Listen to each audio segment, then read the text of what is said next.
जय हिंद बच्चों। तो लेकर आ चुका मैं आप लोगों के लिए पार्ट 2, जैसा कि हमने आपसे प्रॉमिस किया था कि पार्ट 2 आने वाला है। और आज डेट है आपके पास 1 मार्च। जैसे जैसे मैंने आप लोगों को डेट बताया था उसी के हिसाब से मैं आप लोगों को करवा रहा हूँ। 2 तारीख को आपके पास एक एवरेज पेपर सैम्पल पेपर आ जाएगा जो मैं आपके लिए तैयार करूँगा, और 3 तारीख को एक डिफिकल्ट वाला। तो बिल्कुल मतलब प्यार से चलते रहिए, जिस हिसाब से मैंने आपको बताया हुआ आराम से हो जाएगा, बिंदास रहिए। ठीक है, चलिए तो स्टार्ट करते हैं। ऑलरेडी रिफ्लेक्शन तक हमने आपको कराया था, उससे आगे एक चैप्टर देखते हैं। कुछ चैप्टर्स के क्वेश्चंस ऊपर नीचे हैं तो टेंशन लेना नहीं है, सारे क्वेश्चन है। ठीक है, बाकी और मैं बताऊंगा क्या करना है। वैसे तो इससे ज्यादा कुछ भी करने की जरूरत नहीं पड़ेगी, जितना मैं भी इसमें करवा दूंगा और बता दूंगा। इसमें कहा था given a line segment A B A joining ये इस तरीके से आपके पास कुछ ए और बी आपके पास पॉइंट्स दिया, उससे एक लाइन बन रही है। तो हम यहाँ पे बना देते हैं line segment, basically line segment है। तो ये रहा ए और बी। ए के जगह पे आपके पास -4,6 दिया हुआ है, दिस इज पॉइंट ए। और ये जो बी है वो आपके पास 8, -3। बड़ा इंपॉर्टेंट क्वेश्चन इस टाइप के, ध्यान रहे। ये जो equation of a straight line है and section formula, mid point formula, इन दोनों चैप्टर को मिक्स करके क्वेश्चन बनाया जाता है। ध्यान रहे, कई ऐसे जगह हैं, चैप्टर्स हैं जिनको मिक्स करके क्वेश्चन बनाया जाता है। जैसे कि मैं आपको बता देता हूँ, पहला आप लोसाई एंड कंस्ट्रक्शन, इन दोनों से मिक्स्ड एक क्वेश्चन आएगा। दूसरी चीज section formula, mid point formula and ये वाला क्या नाम है इसका, equation of a straight line, दोनों से मिक्स्ड क्वेश्चन एक आएगा। उसके बाद और अगर आप मिक्स्ड क्वेश्चन पूरे स्टैटिस्टिक्स से आप कह सकते हो कि हर एक में से एक ही क्वेश्चन देना पॉसिबल नहीं होता, तो मिक्स्ड क्वेश्चन उसमें से पूरे स्टैटिस्टिक्स में से आ जाएंगे। एक ये हो गया। उसके बाद अगर आप मिक्स्ड क्वेश्चन की और बात करें तो बस इतना ही है। हाँ नहीं, एक बहुत ज्यादा important, angle and cyclic properties and tangent properties, ये वो चैप्टर्स हैं जिनमें से एक क्वेश्चन आते हैं, दोनों के कॉन्सेप्ट उस क्वेश्चन में आपके पास अप्लाई होते हैं। तो कितने सारे चैप्टर्स बता दिए मैंने, section formula, mid point formula, equation of a straight line, circle के दोनों चैप्टर हो गए। उसके बाद उधर स्टैटिक्स के 2-3 चैप्टर हो गए आपके पास। तो 7-8 चैप्टर ऐसे हैं जिनमें से 7-8 क्वेश्चन नहीं बनते हैं, सिर्फ 4 क्वेश्चन 3 क्वेश्चन ऐसे बनते हैं, है ना। मतलब उसके हाफ ऑफ कर दीजिए इस तरीके से। तो ये कहानी है आपके पास, तो ध्यान समझिएगा। तो ए और बी है, हमसे कहता है रेशियो। अब ये जो कॉन्सेप्ट है आपके पास, ये वाला जो कॉन्सेप्ट है वो नो डाउट आपके पास section formula, mid point formula से ही है, बट ठीक है कई बार आपको मिक्स करके देंगे तो इस बात का प्रॉपर ध्यान रखना है। ठीक है, हमसे कहता है कि एक्स एक्सिस इसको किस रेशियो में डिवाइड कर रहा है। अगर एक्स एक्सिस डिवाइड करे तो किस रेशियो में डिवाइड करेगा, वो आपसे पूछा है। तो मान लेते हैं एक्स एक्सिस यहाँ पे काट करके जा रहा है, तो इस पॉइंट को पी मान लेते हैं। इस पॉइंट को आप क्या मानोगे, क्योंकि ये एक्स एक्सिस है तो एक्स की वैल्यू कुछ ना कुछ होगी, लेकिन वाई की वैल्यू क्या होगी आपके पास, 0 होगी। तो ये वाला एक पॉइंट था, उसके बाद किस रेशियो में डिवाइड कर रहा है। जब भी आपको रेशियो निकालने के लिए आए तो आप के रेशियो 1 ले लेना। क्या ले लोगे आप यहाँ पे, के रेशियो 1। उसके बाद के की वैल्यू निकाल दोगे तो वही आपके पास क्या हो जाएगा, रेशियो। ठीक है, चलो अब के की वैल्यू निकालने के लिए वो वाला फॉर्मूला आपने यूज करना है जिसकी वैल्यू आपको पता हो पॉइंट में से। वाई वाला है तो वाई का लगा दो, तो क्या हो जाएगा, एम और एन अगर लेते हो रेशियो, ये इसको आप एम मानते हो, इसको आप एन मानते हो, तो my2 प्लस ny1 और डिवाइडेड बाय में m प्लस n। आई बात समझ में। तो y के जगह 0 पुट कर दोगे, m के जगह क्या आ जाएगा, k आ जाएगा, इंटू में y2 के जगह क्या है आपके पास, यहाँ पे y1 और y2 ये आ रहा आपके पास, ये इसमें लिख लेंगे बेशक, अगर आपको मतलब प्रॉब्लम होती है पॉइंट्स को देखने में। तो y2 के जगह आपके पास आ जाएगा -3 प्लस में n की जगह क्या है 1 इंटू y1 की जगह क्या है आपके पास 6 divided by m plus n। तो m प्लस n की जगह आ जाएगा k प्लस 1। ठीक है, ये k प्लस 1 इधर आ जाएगा, 0 बना लेगा। उसके बाद ये माइनस का 3k बचेगा, इधर ले आओगे तो प्लस का 3k हो जाएगा, और इज इक्वल टू में 6। तो k की वैल्यू आ गई 6/3 विच इज 2/1। तो रेशियो आ गया आपके पास 2:1। k की जगह क्या आ गया आपके पास, 2:1। आगे बात समझ में, ये कहानी है आपके पास। चलो भाई, रेशियो अब आपको पता है, तो आपसे पॉइंट पूछा रहेगा, कोऑर्डिनेट। ये रेशियो हमने निकाल लिया, दूसरे में कोऑर्डिनेट पूछा रहेगा, मतलब आपको क्या करना है, x की वैल्यू निकालनी है। तो x की वैल्यू का फॉर्मूला आपको बताइए, mx2 सेम है, ये y2 और y1 को रिप्लेस कर दो x2 और x1 से, और कुछ नहीं। ठीक है ना, इस तरीके से x1 डिवाइडेड बाय आपके पास m प्लस n।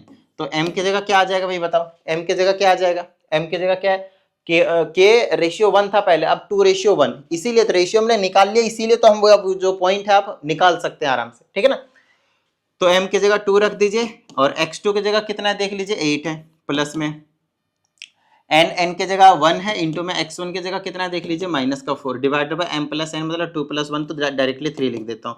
8 दूनी 16, और ये आ जाएगा -4/3। ठीक है, तो 12/3, तो ये हो गया आपके पास 4। तो ये हो गया आपके एक्स एक्सिस जो पॉइंट डिवाइड कर रहे हो 4,0 वाला डिवाइड कर रहे हैं।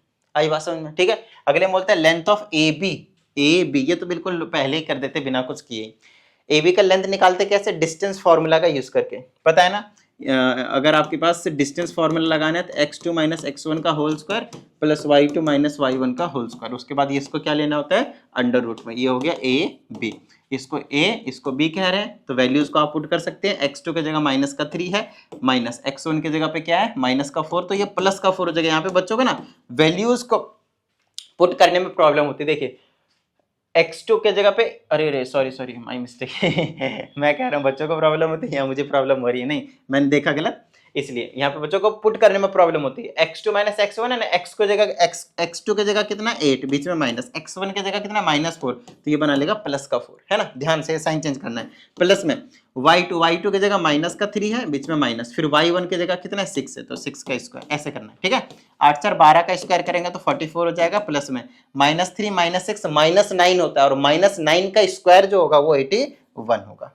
आई बात समझ में, ठीक है। चलो भाई इनको ऐड कर दो, 2 1 5 हो गया, 4 2 12 1 2 225 15 का स्क्वायर रूट होता है। सो 15 is the distance between these two points. बताइए किस तरह की कोई दिक्कत नहीं ना, बेसिक सा क्वेश्चन था। अब ये इसमें जितने भी कंसेप्ट थे, अगर दोबारा ऐसे क्वेश्चन आते तो मैं उसको स्किप करूंगा ही, बताओ हाँ या नहीं। देखो मेरी बात ध्यान सुनना, मेरा टारगेट है कि आप लोगों को बिल्कुल एफिशिएंट बना देना। मेरा टारगेट गधों वाली मेहनत करवाने वाली नहीं है, कॉन्सेप्ट को क्लियर करा देना। मेरा काम है कि बिल्कुल क्वेश्चंस की आप प्रैक्टिस करें, जहां डाउट आता है वो हमें आप बता दें। इतने क्वेश्चंस हमने आपको करवा रखे हैं। कुछ बच्चे के कमेंट्स आ रहे थे, सर जो आपने पार्ट 1 वीडियो अपलोड करा है वो वर्दी नहीं है, मतलब वर्थ इट नहीं है। अब इसका क्या मतलब है वर्थ इट नहीं है भाई, कि सर आपने इसमें बहुत सारे क्वेश्चन स्किप करवा दिए, आपने सबके आंसर सॉल्व नहीं करे, तो यार ये तो मतलब एक वही बात होगी कि कोल्हू की बैल की तरह लगे रहो। अभी आपको एक चीज पहले से पता है कि टाइम हमारे पास कम है, दूसरी चीज आपको ये पता है कि अगर मैं हर एक क्वेश्चन को करवाने लग गया तो वो वीडियो अपलोड ही नहीं हो पाएगी, इतनी लंबी वीडियो बन जाएगी। तो आपको तो मैंने एक छूट दे रखा है ना भाई, आपको मैंने अपना व्हाट्सएप नंबर दे रखा है कि आपको जो भी डाउट आता है उसे आप उसमें भेज दें, आपको प्रॉपर वीडियो सोल्यूशन मिल जाएगा। और मैं कर रहा हूँ, आप डेली के बेसिस पे जाकर आप देख लो, इधर 2-3 दिन में, एक दिन में कुछ नहीं तो 10-15 वीडियो ऐसे अपलोड कर रहा हूँ मैं, जो सिर्फ डाउट क्वेश्चन के, जो सिर्फ और सिर्फ डाउट क्वेश्चन के हैं। तो वो तो कर ही रहा हूँ मैं आप लोगों के डाउट को सॉल्व। अरे ना बस में अब इतने ज्यादा डाउट्स आ रहे हैं तो मैं क्या करूँ। बाकी मैं ये वीडियो अपलोड करने के बाद और आप लोग करवाऊंगा ये, नो डाउट, ठीक है ना। अब जैसे ये वाला दूसरा वाला क्वेश्चन आया, नहीं ये तो वही वाला है, अब ये वाला क्वेश्चन आया, तो अब ये बताओ मुझे मैं ये क्वेश्चन क्यों करवाऊं, कोई लॉजिक बनता है इस क्वेश्चन को करवाने का? क्या मैंने अभी आपको डिस्टेंस फॉर्मूला नहीं बताया तो क्या आप ए और बी के बीच का डिस्टेंस नहीं निकाल पाएंगे? बताओ मुझे, बताओ इसमें ये कोई लॉजिक बनता है? इसमें रेशियो पूछा A B divided by X axis, same question नहीं है, बताओ मुझे। तो ये मैं क्यों करवाऊं ये बताओ, ये तो गधों वाली मेहनत हो गई भाई, बिना लॉजिक के मेहनत करवाना। आई बात समझ में भाई? हाँ, अब जैसे ये क्वेश्चन है डिफरेंट है, कॉन्सेप्ट अलग है, ये जरूर करवाऊंगा मैं। आई बात, अब जोड़ घटा प्लस माइनस थोड़ी करवाऊंगा भाई, थोड़ा सा लॉजिक लगाया करो तुम। अब एबीसीडी हमसे कहता है रोम्बस है, तो रोम्बस बना लो फटाफट। इस तरीके से चारों साइड इक्वल होते हैं, आपको मालूम होना चाहिए। यहाँ पे ए कर देता हूँ, बी कर देता हूँ, सी कर देता हूँ, डी कर देता हूँ। कोऑर्डिनेट्स आपके पास गिवन है ए एंड सी का 3,6, ये आपके पास 3,6 है, और दूसरा है -1,2, ठीक है, रिस्पेक्टिवली। हमसे कहता है write down the equation of B D. अब समझ रहे हैं इसका बी डी का इक्वेशन पूछा है, ये वाला है ना, वो इक्वेशन पूछा है। एसी को भी मैं ज्वाइन कर देता हूं। आपको पता होना चाहिए कि जो रोम्बस होते हैं, ध्यान समझिएगा, जो रोम्बस होते हैं, ये वाला क्वेश्चन देखो मिक्स्ड वाला है, मिड पॉइंट निकालना पड़ेगा पहले, फिर इक्वेशन ऑफ अ लाइन पूछ लिया होगा इसमें, देखो इक्वेशन ऑफ अ लाइन, तो दोनों चैप्टर का कंसेप्ट आ गया ना, equation of a straight line and section formula, mid point formula का। तो ऐसा ही क्वेश्चन आपके पेपर में आएगा, और एक ही क्वेश्चन आएंगे दोनों चैप्टर से मिलाकर, ठीक है ना। चलो बात आती है कि बीडी का इक्वेशन पूछा है, देखो इधर, फिर आपको जब भी equation of a straight line का क्वेश्चन आए, इक्वेशन पूछे ना, आपको बस एक ही दिमाग लगाना है, 1 पॉइंट स्लोप फॉर्म, ये वाला इक्वेशन लगेगा। 90% से ज्यादा क्वेश्चन में सिर्फ यही एक लगने वाला होता है। इसका मतलब हमारा टारगेट 2 चीजों का रहता है। पहली चीज एक पता कर लें कि भाई कौन से पॉइंट से पास हो रहा है, एक ऐसा पॉइंट पता कर लें, मतलब जिस भी लाइन की इक्वेशन आपसे पूछी गई उस लाइन को पता कर लो कौन से एक पॉइंट से पास हो रहा है। दूसरी चीज आपको एक चीज और पता करना रहता है, m which is the slope. तो स्लोप कैसे निकलेगा, उसके लिए कुछ कंडीशंस होते थे। अगर 2 पॉइंट गिवन होते थे उसी लाइन का, जो लाइन का पूछा वो अगर 2 पॉइंट से पास हो रहे हैं तो स्लोप निकल जाएगा y2 - y1 divided by x2 - x1 करके। थीटा अगर इंक्लिनेशन दे रहा है एक्स एक्सिस के साथ, पॉजिटिव एक्सिस के साथ, बेसिकली एंटी क्लॉकवाइज डायरेक्शन में, तो वहां से tan थीटा करके स्लोप निकल जाएगा। तीसरी चीज, अगर 2 लाइनें पैरेलल है तो एक का स्लोप तो दूसरे का स्लोप भी इक्वल हो जाएगा। तीसरी चीज, अगर 2 लाइनें परपेंडिकुलर है, जो कि ये वाला केस है, तो उनको दोनों के स्लोप नेगेटिव रेसिप्रोकल के इक्वल हो, मतलब दोनों के स्लोप का प्रोडक्ट -1 के इक्वल होते हैं या फिर नेगेटिव रेसिप्रोकल होते हैं एक दूसरे के, ये कहानी होती है। तो मेन चीज आपको ये चीज कंसेप्ट आपको ध्यान में रखना है, ठीक है ना। तो आप मुझे एक बात बताओ, इसका मिड पॉइंट निकाल सकता हूँ क्या, यही वाला पॉइंट आएगा या नहीं आएगा। तो दिस प्लस दिस कितना आया 2 डिवाइडेड बाई 2 कितना आया 1, है ना, तो 1 आ गया। फिर दिस प्लस दिस कितना आया 8 डिवाइडेड बाई 2 कितना आया 4। मिड पॉइंट फॉर्मूला लगाया मैंने यहाँ पे हवा में, ध्यान से, बिल्कुल बेसिक से चीज था। तो हमने ये वाला पॉइंट तो निकाल लिया, which is the point of intersection, आप कह सकते हैं जिससे ये BD पास हो रहा है। तो पॉइंट तो आपको मिल गया x1 और y1, ये x1 और y1 हो गया। अब आपको स्लोप पता करना है। तो अगर मैं इसका स्लोप निकाल लूंगा, चलो m1 निकाल लेता हूं मैं, स्लोप ऑफ AC कहेंगे इसको, ठीक है ना। क्या हो जाएगा आपके पास y2 minus y1 divided by x2 minus x1, ठीक है ना। ये हो जाएगा -4 और ये भी हो जाएगा -4, तो कितना आ गया 1। इसका नेगेटिव रेसिप्रोकल करेंगे तो कितना आ जाएगा -1। नेगेटिव रेसिप्रोकल का मतलब होता है उसको रेसिप्रोकल कर दो, नीचे को ऊपर, ऊपर को नीचे और माइनस लगा दो, ठीक है। तो इसको नीचे को ऊपर, ऊपर को नीचे करेंगे तो 1 ही आएगा और माइनस लगा देंगे। ऐसे नहीं आता समझ में। तो AC का स्लोप को हमने m1 बोला, तो BD के स्लोप को m2 बोल दो। तो दोनों के स्लोप का प्रोडक्ट किसके इक्वल होता है -1 के। आई बात समझ में। तो m1 का स्लोप कितना आया 1, तो m2 की कितनी हो गई -1। तो ऐसे भी निकाल लोगे तो कोई दिक्कत वाली बात नहीं, ठीक है ना। चलो, आपको स्लोप पता है, आपको पॉइंट पता है, लो भाई आपके पास इक्वेशन तैयार है। तो ये आ जाएगा y माइनस y1, y1 की जगह क्या है देख लो, ये वाला पॉइंट में से 4 है, तो यहाँ पे 4 रखोगे is equal to m, m की जगह कितना हो गया नेगेटिव रेसिप्रोकल -1, फिर x माइनस x1 की जगह क्या है 1, लो भाई हो गया। तो ये हो गया y minus 4 is equal to -x plus 1 हो गया। इनको अंदर ले आओ तो हो जाएगा x प्लस y, ये अंदर और आ जाएगा -5 इक्वल टू 0। बताओ भाई कोई दिक्कत, सॉरी, ठीक है। ये कहानी हो गई भाई। ये लो, अब देखो ये क्वेश्चन डिफरेंट था, मैंने करवाया। अब ये देखो ये वाला भी क्वेश्चन डिफरेंट है, ये भी कराऊंगा मैं आपको। लेकिन अभी जो ऊपर जितने कॉन्सेप्ट ऊपर एक्सप्लेन करते हैं वो वाली चीजें वापस नहीं कराऊंगा मैं, ठीक है ना। आइए इसकी बात करते हैं हम। कहता है P है, Q है, R है। तो ट्रायंगल के वर्टिसेस से फटाफट ट्रायंगल बना दो। P के जगह 7, -2 है, गलत।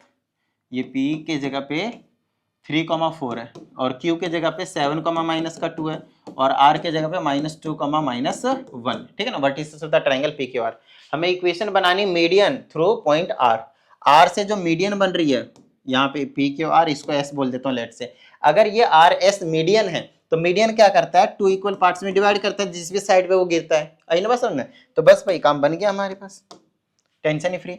तो ये वाला पॉइंट निकल जाएगा, मिड पॉइंट निकाल लो। 3 और 7 10/2, 5 आ गया। मिड पॉइंट निकाल रहा हूँ 4 और इसको ऐड करेंगे 2 आएगा, 2 से डिवाइड करेंगे 1 आएगा। मिड पॉइंट निकाल लिया। अब ये वाला चीज हमने पता कर लिया जिस पॉइंट से पास हो रहा है, और एक और पॉइंट भी है हमारे पास। तो इस लाइन का क्या हम स्लोप नहीं निकाल पाएंगे, हंसते खेलते निकाल देंगे। लो भाई y2 minus y1 divided by x2 minus x1, ऊपर हो गया -2 नीचे हो गया -7, तो ये हो गया 2/7। तो इसका हमने स्लोप भी निकाल दिया 2/7। अच्छा इस वाले पॉइंट का ले लो या इस वाले पॉइंट का ले लो, आपकी मर्जी है। तो y minus y1 is equal to m bracket x minus x1, slope ले लिया। पॉइंट आप ये लें या ये लें, 2 पॉइंट कोई सा भी लेंगे आंसर सेम आएगा आपके पास। तो लो अभी ऊपर यही चीज सॉल्व करवाए, अब इसमें वैल्यू को पुट कर दो, स्लोप की वैल्यू, और x1 y1 ये वाला पॉइंट लो या फिर ये वाला x1 y1 की जगह, वो आपकी मर्जी। हो गया इक्वेशन तैयार। आई बात समझ में, ठीक है। तो इस टाइप का क्वेश्चन आपके पास इंपॉर्टेंट है, ठीक है ना। हाँ अब देखो स्लोप निकालना सिखा दिया, तो क्या स्लोप निकालने में कोई प्रॉब्लम होगी, बिल्कुल बेसिक सा क्वेश्चन हो गया। अब कहता है equation of the line perpendicular bisector of the line through AB। चलो करवा देता हूँ, ये भी थोड़ा सा लैंग्वेज थोड़ा अलग है, कॉन्सेप्ट वही है। पहले स्लोप निकाल दो m, तो 9 - 3, 9 में से माइनस करेंगे -3 तो प्लस का 3 हो जाएगा, और 1 में से -7 करेंगे तो 9 3 12 हो जाएगा, ये माइनस का 6 बनाएगा तो माइनस का 2 बन गया, माइनस का 2 बन गया। अब कहता है यहाँ अगर A है यहाँ अगर B है तो एक परपेंडिकुलर बाइसेक्टर होता है। परपेंडिकुलर बाइसेक्टर जो 2 हिस्सों में बराबर करता है और साथ में परपेंडिकुलर भी होता है। तो हमें इसकी इक्वेशन बनानी, देखो इक्वेशन हमें इसकी बनानी है। तो इसका स्लोप तो हमने निकाल लिया AB का, तो इसका स्लोप क्या निकलेगा नेगेटिव रेसिप्रोकल, तो 1/2 हो जाएगा। नीचे को ऊपर करा, ऊपर को नीचे करा और माइनस से मल्टीप्लाई कर दिया, तो नेगेटिव रेसिप्रोकल किया तो 1/2 हो गया। दो लाइनें जब परपेंडिकुलर होते हैं उनके स्लोप का जो प्रोडक्ट होता है -1 के इक्वल होता है, या फिर स्लोप दूसरे का स्लोप कह दीजिए नेगेटिव रेसिप्रोकल होता है ना। लो भाई काम हो गया। तो इसका स्लोप पता चल गया 1/2 है। अब एक बार ये पता चल जाए कि ये परपेंडिकुलर बाइसेक्टर है, तो क्या हमें ये पॉइंट और ये पॉइंट पता है, तो इनका मिड पॉइंट ही तो होगा ये, और क्या होगा। तो इनका मिड पॉइंट निकालो, 7 1 8/2, ये 4 आ गया। दिस और दिस प्लस करेंगे 6/2 4,3। अब एक पॉइंट पता है और इसका स्लोप पता है, तो अब इक्वेशन बनाने में तो कोई दिक्कत आएगी नहीं, बताओ, हो गया ना, बिल्कुल आसान सा क्वेश्चन। अब हमसे पूछता है कि value of P if this one lies on it, अगर इस वाले लाइन पे ये वाला पॉइंट अगर लाई करता है तो हमें बताना। देखिए बड़ा प्यारा क्वेश्चन दिया आपकी बार, ये वाला बड़ा प्यारा क्वेश्चन है भाई, ध्यान समझिएगा। कहता है अगर -2, P जो है वो इस पे लाई करता है, इस वाले पे लाई करता है, तो आपको बताना है इस वाले पे लाई करता है किस पे लाई करता है, ये तो बताना ही नहीं उन्हें। देख लेते हैं एक बार, यहां से पढ़ने के बाद पता चल जाएगा थोड़ा बहुत। कहता है point A B have given point, ठीक है, स्लोप निकालना है ए बी का, इक्वेशन निकालना है इसका, और find the value of P if lie on it. मतलब ये ए बी की ही बात कर रहा है, मतलब ए बी पे कहीं पे लाई कर रहा है कौन, -2, P। तो ए बी का स्लोप हमें पता है -2 है, तो वो किसके इक्वल हो जाएगा। या फिर आप कह सकते हैं कि इस वाले की इक्वेशन तो आपके पास मिला हुआ ही है हमारे पास, है ना। समझाता हूं, देखो इधर, अगर कभी ऐसा बोला जाए कि ये जो वैल्यू है, ये जो -2, P है, किसी लाइन पे लाई कर रहा है, यहाँ पे यहाँ पे यहाँ पे यहाँ पे यहाँ पे, कौन सा समझिएगा, तो ये 100% इसके इक्वेशन को सेटिस्फाई करेगा। आई बात समझ में। और अगर इस पे बोल रहा है तो 100% इसके इक्वेशन पे सेटिस्फाई करेगा भाई। सेटिस्फाई करने का मतलब है x के जगह पे -2 आएगा और p के जगह पे p आएगा, y के जगह p आएगा, सॉरी y के जगह पे p आएगा, x के जगह -2 आएगा और y के जगह पे p आएगा। आई बात समझ में। तो x के जगह -2 और y के जगह पे p पुट करके वहां से p की वैल्यू निकल जाएगी, चाहे आपके पास इस पे लाई करे या फिर इस वाले पे लाई करे, इससे कोई दिक्कत वाली बात नहीं है। फिलहाल की अगर हम यहाँ के अकॉर्डिंग कंडीशन के हिसाब से बात करें तो डायरेक्टली इन्होंने मेंशन नहीं करा है कि इस वाले पे लाई कर रहा है या फिर इस वाले पे लाई कर रहा है, राइट। बट अगर क्वेश्चंस के हिसाब से देखें तो ए बी के रिस्पेक्ट में ही बोल रहा है, बार बार ए बी के ही रिस्पेक्ट में बोल रहा है, तो ए बी को लेकर निकाल दीजिएगा, है ना। अगर कभी कुछ समझ में ना आए कि किस पे लाइक कर रहे हैं, तो आपको क्या करना है, दोनों पे निकाल दो, टेंशन फ्री। आ जाओ पे नेक्स्ट। इसमें कहा जाता है the equation of a line is this, किसी भी एक लाइन की इक्वेशन है वो ये है, ठीक है। Slope of the given line, तो यहां से हम स्लोप निकाल लेंगे। स्लोप कैसे निकलता है भाई, यहां से पहले y की वैल्यू निकालो, 4y = 7 - 3x हो गया, और यहाँ से y की वैल्यू निकालेंगे तो 4 से डिवाइड होगा, 7/4 - 3x/4 हो जाएगा, दोनों के नीचे। तो x का कोफिशिएंट क्या हो गया, आपका स्लोप हो गया, तो स्लोप निकाल दिया आपने -3/4। ऐसे करके देखो, नया कंसेप्ट है, बिल्कुल ईजी है। दूसरे में कहता है equation of a line perpendicular to the given line, मतलब हमें जो स्लोप नया वाला लेना पड़ेगा इस सेकंड पार्ट के लिए, वो नेगेटिव रेसिप्रोकल लेना पड़ेगा। तो नेगेटिव रेसिप्रोकल करेंगे तो क्या आ जाएगा, 4/3, मतलब स्लोप हमें ये लेना है। और पॉइंट क्या दे रखा है, intersection of this two lines, मतलब x - y = -2 और यहाँ से 3x + y = 10, तो इसका इंटरसेक्शन निकालेंगे तो ये गायब, ये हो गया 4x, ये हो गया 8, x की वैल्यू आ गई 2, x की वैल्यू अगर यहाँ पे 2 पुट करता हूँ तो 2 + 2 = 4, तो y की वैल्यू आ गई 4, तो 2,4 पॉइंट हो गया। आपको एक पॉइंट पता है, एक स्लोप पता है, क्या इक्वेशन नहीं बन जाएगी, बताओ भाई। बिल्कुल सिंपल है। तो ये सारी चीजें बिल्कुल नॉर्मल सी चीजें है ना। स्लोप क्या निकाला, परपेंडिकुलर था इसलिए नेगेटिव रेसिप्रोकल करके, और पॉइंट कहां से निकाला, कह रहा है उससे पास हो रहा है जो पॉइंट ऑफ इंटरसेक्शन ये वाले हैं। तो दोनों का इंटरसेक्शन का मतलब उनको सॉल्व करना है, एलिमिनेशन सब्स्टिट्यूशन, आप किसी भी मेथड से सॉल्व करके x और y की वैल्यू निकाल लो, ठीक है। चलो भाई नेक्स्ट आपके पास, the line through the points this and this is perpendicular. देखो बिल्कुल सिंपल सा क्वेश्चन है, कहता है इसका स्लोप निकाल लो पहले, b - 3 / 4 -2 तो प्लस का 2 हो गया, किसके इक्वल है, परपेंडिकुलर टू इस लाइन पे, तो इस लाइन का स्लोप निकाल लो, 2x - 5 = 4y, यहाँ से 4 इधर भेज देंगे तो 1/2 आ जाएगा स्लोप यहाँ से, तो इसके इक्वल है, यहाँ से b की वैल्यू निकाल दो। नहीं आया ना समझ, समझाता हूँ, ध्यान समझिएगा। कहता है इससे जो भी लाइन है बनेगी वो परपेंडिकुलर है इस वाले लाइन पे, तो अगर दो लाइनें परपेंडिकुलर है तो उनके स्लोप क्या होंगे, आपके पास नेगेटिव रेसिप्रोकल होंगे, है ना। उनके स्लोप क्या होंगे, आपके पास नेगेटिव रेसिप्रोकल होंगे, ठीक है ना। अच्छा मैंने इक्वल रख दिया क्या, सॉरी, मल्टीप्लाई करके -1 के इक्वल रखना है, m1 × m2। समझाता हूँ, तो इसका स्लोप निकाला तो ये निकला, यहाँ पे 6 हो जाएगा ना, ये वाला 6 हो जाएगा, ऐड कर लीजिएगा। उसके बाद कहता है परपेंडिकुलर टू इस लाइन, तो उसका भी स्लोप मैंने निकाल लिया, y = mx + c के फॉर्म में लाने के बाद m की वैल्यू निकाल दिया, तो दोनों को मल्टीप्लाई करके -1 के इक्वल रखूंगा, यहाँ से हम क्या करेंगे, b की वैल्यू निकाल देंगे, हो गया क्वेश्चन, ठीक है। चलिए नेक्स्ट क्वेश्चन आपके, find the value of p for the lines this and this are perpendicular. देखो बिल्कुल सिंपल हो गया, इसको y = mx + c के फॉर्म में लाओ, इसको y = mx + c के फॉर्म में लाओ, वहां से m1 और m2 दोनों निकाल दो। जैसे कि यहाँ से मैं बोलूंगा तो हो जाएगा 3y 7 माइनस 2x, यहाँ से 3 को दोनों के नीचे भेज दूंगा इस तरह से। तो पहले का स्लोप हो गया x का कोएफिशिएंट -2/3, दूसरे का स्लोप निकाल लेंगे यहाँ से, तो यहाँ से y की वैल्यू निकाल लेता हूँ, तो 4y is equal to px plus 12 हो गया, तो यहाँ से 4 डिवाइड में भेज देंगे तो ये हो गया p/4। तो दोनों का नेगेटिव मतलब -1 के इक्वल कर देंगे प्रोडक्ट दोनों के स्लोप का, क्योंकि दोनों एक दूसरे के क्या है, परपेंडिकुलर है। देखो कितना आसान क्वेश्चन है, यहाँ से p की वैल्यू ले जाओ भाई। ठीक है, चलो भाई नेक्स्ट की बात करते हैं। ये क्या कंस्ट्रक्शन का दे दिया, क्वेश्चंस आगे पीछे चैप्टर्स के, तो घबराना नहीं है, ठीक है ना। कुछ के आगे कुछ के पीछे, तो सभी चैप्टर्स के मिल जाएंगे, आपको समझा देंगे। इसमें हमसे कहते हैं construct a circle of radius 3.5 centimetre. 3.5 centimetre. मैं एक चीज और बता देता हूँ, ध्यान से समझिएगा। अगर आप लोगों को कंस्ट्रक्शन में प्रॉब्लम होती है, ध्यान से समझिएगा, तो अभी मैंने आप लोगों के लिए एक 1 शॉट वीडियो अपलोड किया हुआ है, प्लेलिस्ट में मिल जाएगा आप लोगों को, उस वाले में जाइए। और एक मैंने लोसाई का चैप्टर का भी एक 1 शॉट बनाया हुआ है, एक लगभग 1 घंटे का, एक लगभग आधे घंटे का है, तो उसमें आपके पास 90 मिनट्स हो जाएंगे। ध्यान से समझिएगा, जिसने पूरे साल भी कंस्ट्रक्शन और लोसाई चैप्टर में कुछ नहीं किया है, कोई दिक्कत वाली बात नहीं है। मैं कहता हूँ ये जो 90 मिनट्स के वीडियो है दो, एक हाफ एन आवर का और एक लगभग 1 घंटे का, दोनों को देख लेंगे तो आपसे कंस्ट्रक्शन वाला जो क्वेश्चन है वो पूरा का पूरा हो जाएगा।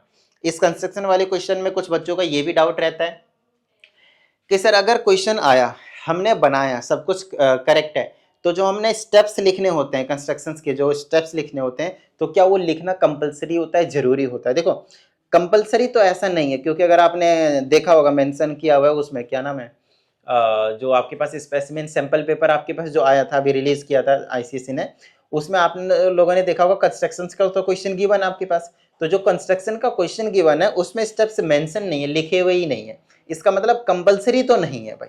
आई ना, बस इसका मतलब कंपलसरी तो नहीं है, लेकिन हाँ अगर आप लिखते हैं स्टेप्स तो इसका इंप्रेशन टीचर के ऊपर काफी अच्छा पड़ेगा। ठीक है ना, कि भाई बच्चे को सब कुछ पता है। ठीक है, अच्छा अगर आपके पास टाइम नहीं बचता है, देखो ये वाला स्टेप्स लिखने वाला काम ना मैं बोलूंगा बिल्कुल लास्ट में करना, या फिर कंस्ट्रक्शन का क्वेश्चन ही मैं बोलूंगा चलो लास्ट में कर देना, अगर कंपलसरी में आया, ठीक है, नहीं तो कई बच्चे तो करके भी नहीं जाते हैं, है ना, बट ठीक है, कोई दिक्कत वाली बात नहीं है। करना, अगर टाइम बच जाए आपके पास तो आराम से लिख देना स्टेप्स, क्योंकि खाली बैठ कर क्या करोगे, लिख दोगे तो और अच्छा है ना। आई ना समझ में, ये चीज है बाकी। ठीक है, आइए ये वाला क्वेश्चन करते हैं। कहते हैं draw a circle of radius 3.5 centimetre. तो इसमें मैं देखो कंस्ट्रक्शन में मैं सिर्फ यहाँ पे बता सकता हूँ, अभी कंस्ट्रक्शन करके बताने लग गया, इसमें लगभग कुछ नहीं तो 20 क्वेश्चन, 15-20 क्वेश्चन तो होंगे दोनों के चैप्टर के मिलाकर। 15-20 क्वेश्चन बनाने में कुछ नहीं तो कम से कम 2 घंटा चाहिए।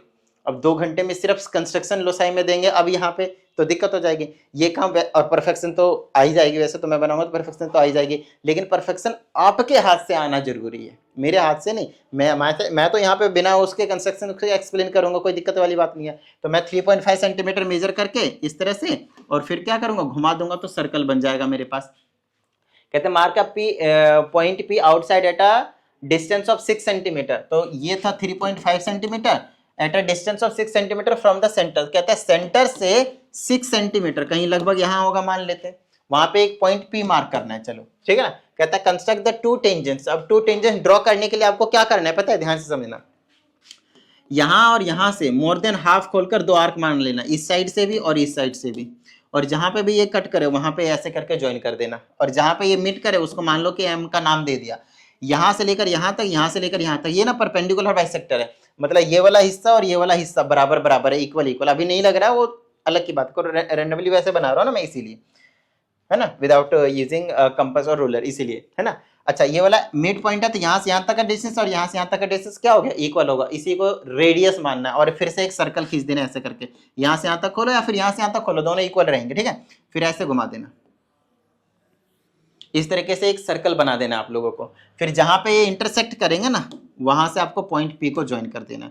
यही आपके पास 2 रिक्वायर्ड टेंजेंट होंगे सर्कल पे from N exterior point. Already हमने आपको एक्सप्लेन किया हुआ है 1 शॉट वाली वीडियो में भी। हमसे कहता है मेजर करो लेंथ की पी ए और पी बी की, पी से लेकर ए तक और पी से लेकर बी तक, ये दोनों की लेंथ 4.8 सेंटीमीटर होगी।